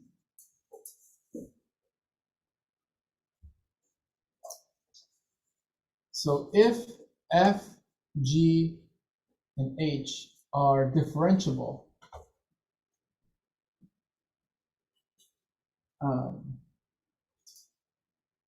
then through a similar argument that we just made earlier, which we're not going to do because that's not taking much time, we get here, let me see if you guys can predict. So we have this now. We have z, x, and y, but now x and y depend on s and t. Okay? So if you do a composition, z is a function of how many variables if you do a composition? 2. So are we going to write d or are we going to write partial? Partial. How many partials?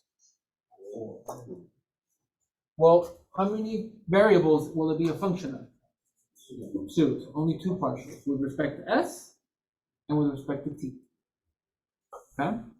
So let's go slow. So let's say I want to find the partial of z with respect to s.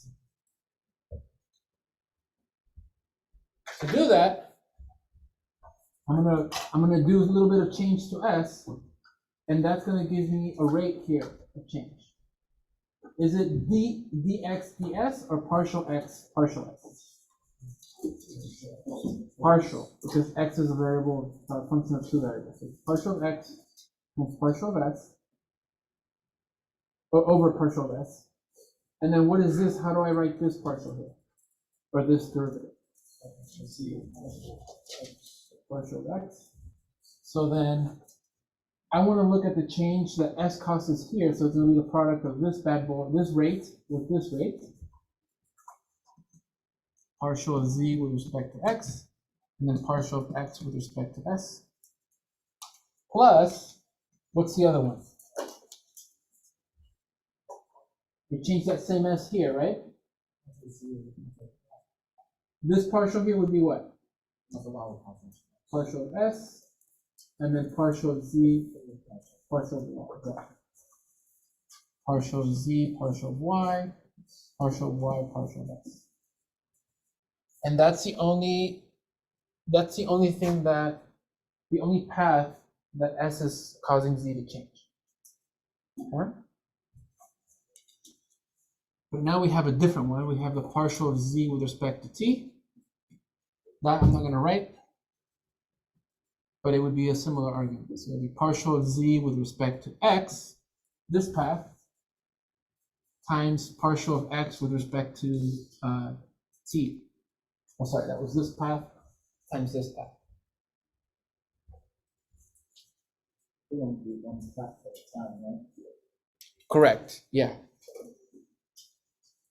Plus partial of z with respect to y, and then partial of y with respect to t.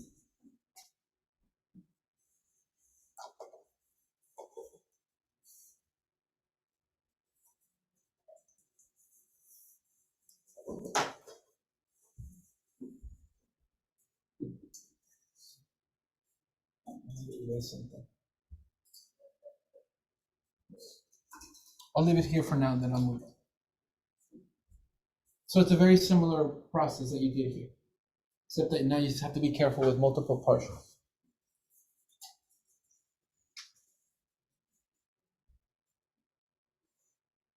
All right, I'm gonna have you guys try one, because you're getting a little tired. They combine together. Yeah, so. No, they won't combine together, because here if you're looking at the partial of s, t is fixed, it's constant, it doesn't change. So there's no effect. There's nothing causing it if you're changing this one, because of the fact that partial means you're letting t be constant. Okay. Yeah, good question. All right, guys. So this is what the homework will look like for this one. So for f of x y equaling x minus y to the 5th power, where x is s squared t and y is st squared, find both of those partials. Partial of z caused by s and partial of z caused by t.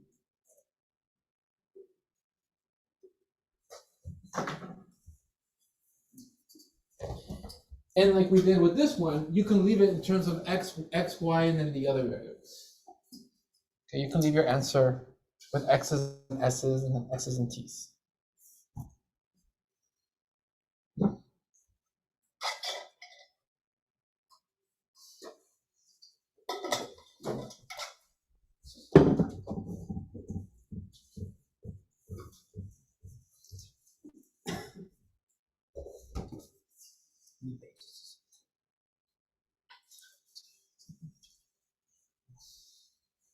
Be carefully. You see that?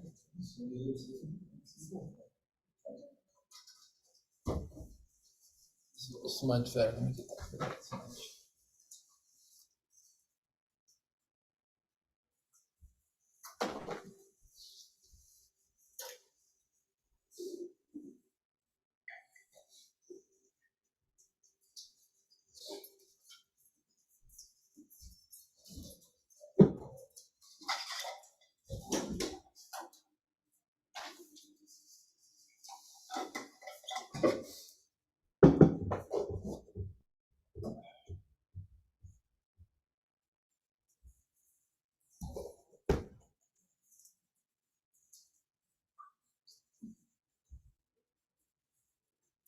Careful when you do these. They're all partials in this one.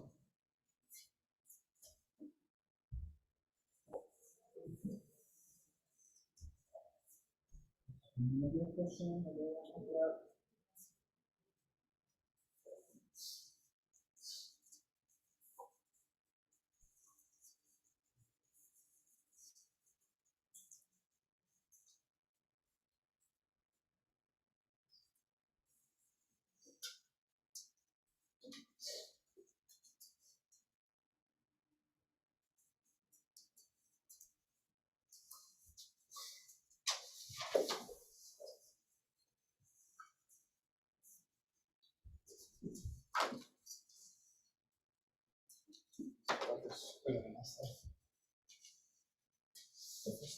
Yes.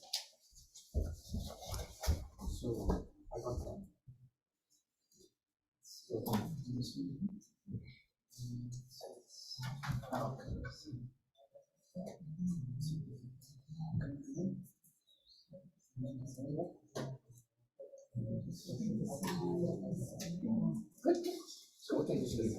can leave it like that. Now, if they ask you kind of like we did here, they might go a little bit more, and then they'll say, find these at, if they said at, let's say, 1, 2, you need to understand this is S and this is T. Oh, really? Yes. Okay. Okay? Because these partials, these things that you're getting here, they're technically going to be like if you input these into your x's and y's, then it's all a function of S and T. When they go a little bit extra and they ask you for that, okay? All right, guys, check with your classmates. Check with your classmates. Let's see this.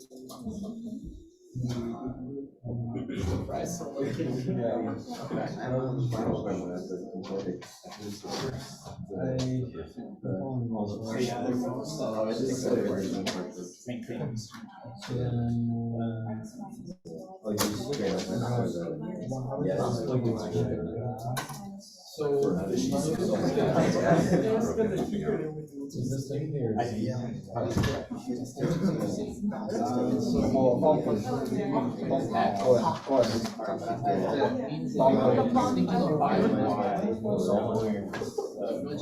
X minus 2. But you Oh, no, that would be 0. This one. Other than You have to change it. Do you want to do it? Yes. Yeah, or let's see how that can be. Yeah. It's good story. All right, we'll do it.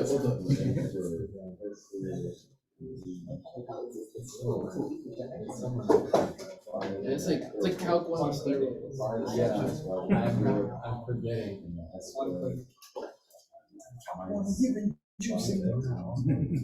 Yeah.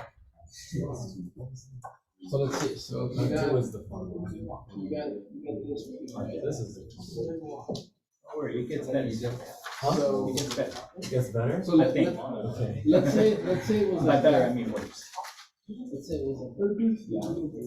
And you want to find the derivative of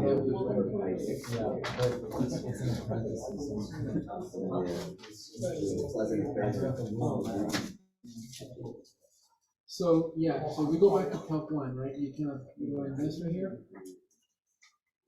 The use of different points, the diameter.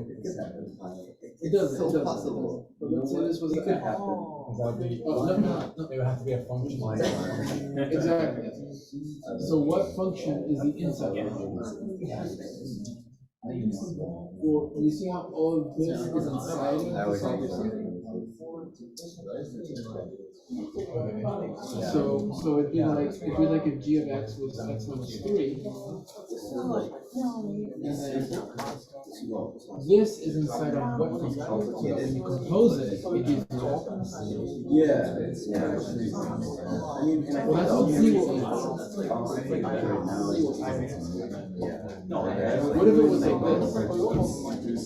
What would this be inside of? It would be inside the radical of x.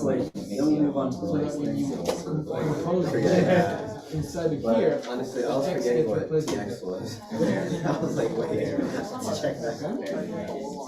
But here, instead of this, it's this one. So what do you think to the So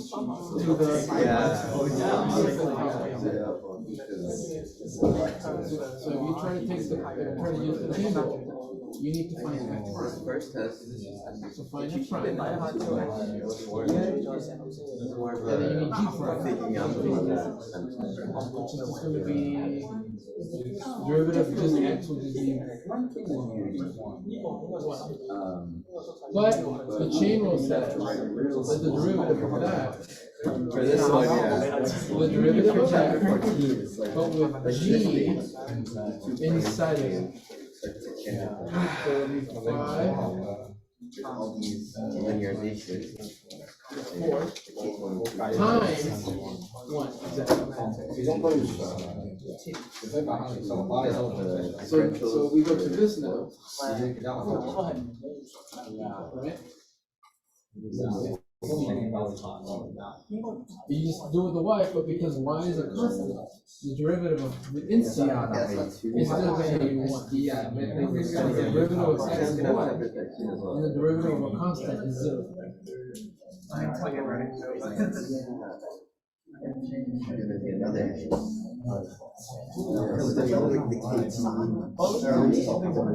Maybe you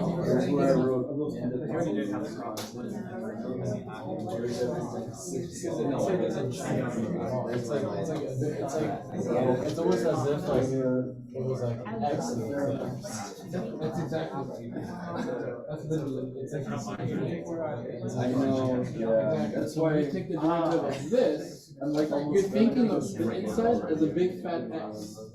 Oh, entire just like Whatever. Because that's what's inside. Because that's what, yeah, that's what downside function is. So you think of the inside as a big fat X, take the derivative of it. It'll look like regardless of what's inside, because the chain rule says leave whatever's inside originally. So what's inside originally is this. we're not gonna be able to tell the difference between And then you take the derivative of the inside. So then that would just be 1 minus There's been a 0. lot of teachers where I confuse my writing, like the difference. My math teacher sees it and he's like, Yep, of course.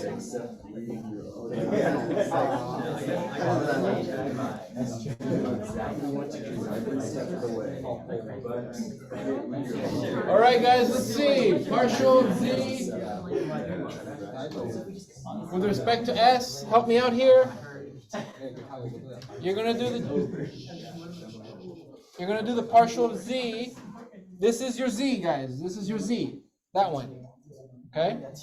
You're going to take the partial of this function with respect to x. What did you guys get?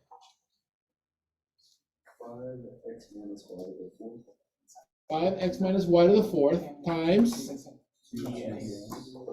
Oh, we did chain rule. Times 1. Times 1. Right? We did chain rule. That's the derivative of that. And then times the partial of x with respect to s. With respect to s, t is a constant. So what do you get? 2st plus the partial of back to this function with respect to y. What did you get? Negative 5x minus y over 4. Negative 5x minus y over fourth, because it was the derivative of the inside was 0 minus 1, which made that a negative. Right there.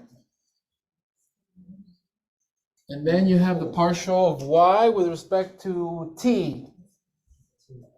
Oh shit, no, s. S, right? S? Yeah, s. Sorry, with respect to s.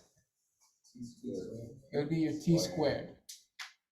So then if you put this, clean this up a little bit, that would be what? 10 st x minus y to the fourth and minus 5t squared. Whoa, that looks gnarly. Yeah, I cannot clean it up. You could factor out the x to the fourth? 5tx minus y to the 5. Okay, so you can clean it up. Yeah, let's take out a 5t x minus y to the fourth times what's left? 2s minus t. Yeah, all right. S. Whew. It's gnarly. Would you like us to clean them up? definitely clean them up. Yeah, you don't have to replace the x's and the y's with the functions. Definitely clean them up, please. Yeah. Okay, let's see. Then we got, I won't erase it. Then we got this bad boy, the second one. Here, let me do that one over here. So partial of z with respect to t. The good thing is you already did this, right? The partial of x with respect to x, sorry, the partial of z with respect to x, you already did that, and you already did this one. You can just reuse it. Okay, the partial of z with respect to x is the same thing as this one. So 5 x minus y to the fourth times 1. But here's where you gotta be careful. Now you're gonna do the partial of x with respect to t. What you guys get for that one? Squared. And then your partial of z with respect to y is the same thing as this one. X minus y to the fourth. And then your partial of y with respect to t. 2st. Good. Toost. Yeah. So let's clean that sucker up a little bit. That would be 5s squared. Let me go like that in case other people need to see that. 10 st x minus y to the fourth. And then if you factor it, is it 5, but now s though, right? Yeah. X minus y to the fourth multiplied by s minus 2t. S minus 2t. Oh, interesting. Huh. Interesting. So I think that was expected to be a pattern elsewhere. Yeah. No. It's just because these are basically like this one squared versus this one squared. But if this was like a cosine function, like totally different. All right, so the end part of the homework, we'll do stuff like this, except that, like we did earlier, they're going to ask you possibly to find the rates at a point. But because if I plugged in x, if I replaced all the x's with s squared t and all the y's with st squared, these partials are technically functions of s and t. So they're not going to tell you, they're not going to label it for you. They're going to say, find those partials at the point 1, 2. It's your job to understand that the 1 is representing s and the 2 is representing t, not x and y. I'm going to say that again. Let me say that again. These partials are functions of, they're functions of s and t. Okay?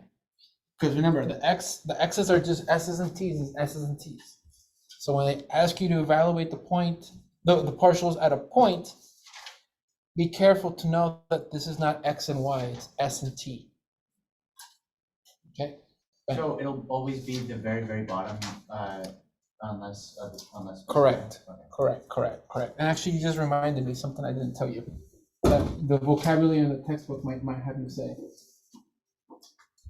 The very bottom has the name, they're the independent variables.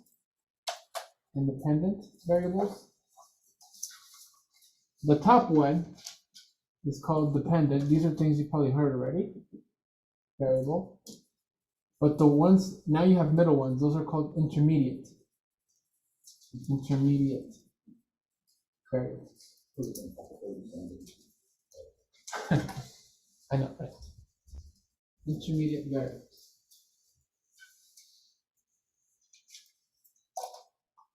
And so if you had like more tiers on that, all the tiers on the inside would all be intermediate variables. Correct. So that's where I'm going to close. So generally, not really, but kind of. If f is a function of n variables, so that you get the n plus 1 variable. Okay. So there's 50 in here. and this will output the 50th one. Okay. Where x is a function of m. Did I use m in my notes? Nope, I used k. K variables. And shit, hold on. Nope, that's all I wrote. The ith x,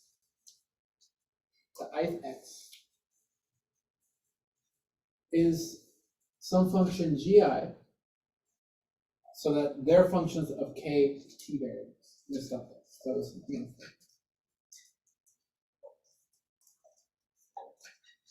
okay. Where f and all gi are differentiable,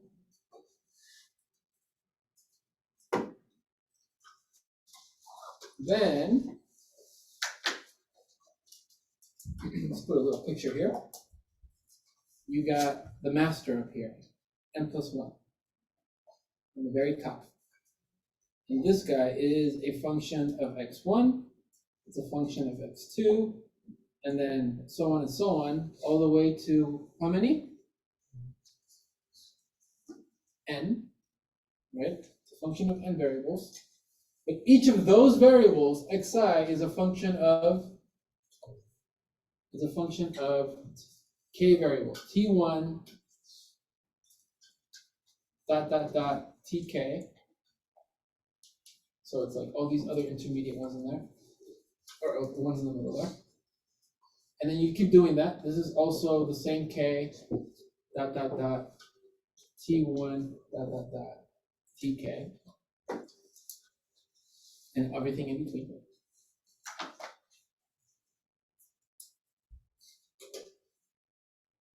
So if I wanted to take the partial of x to the n plus 1 with respect to what? Another x or a t? T.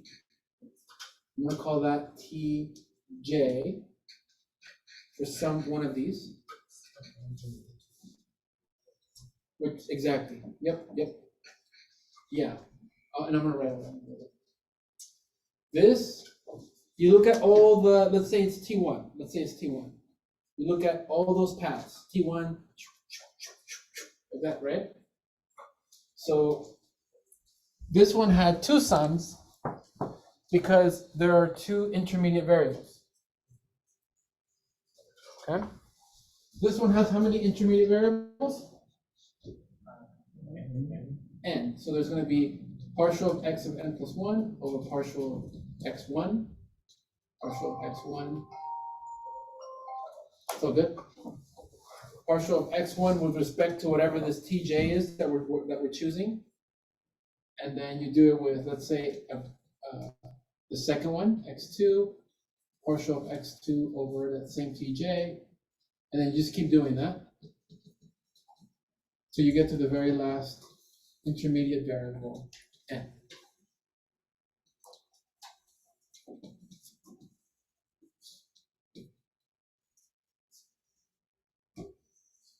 Now let me say what Charlie was saying, where j is between 1 and k, and I is in between 1 and n. Right, these i's are between these two. That's how you generalize that. And I'm not going to do it, but then there could be another layer, which we're not going to do. Okay? Don't worry about that. But I think one of the homework problems has you like z, or like w is a function of x, y, z, and then x is a function of like 3 other variables. Okay, so just do that one hella slow. Be careful. All right, yeah, that's it. Okay, perfect. 1 minute over. Sorry. Whew. This section was gnarly. Good job, though, guys. Good job.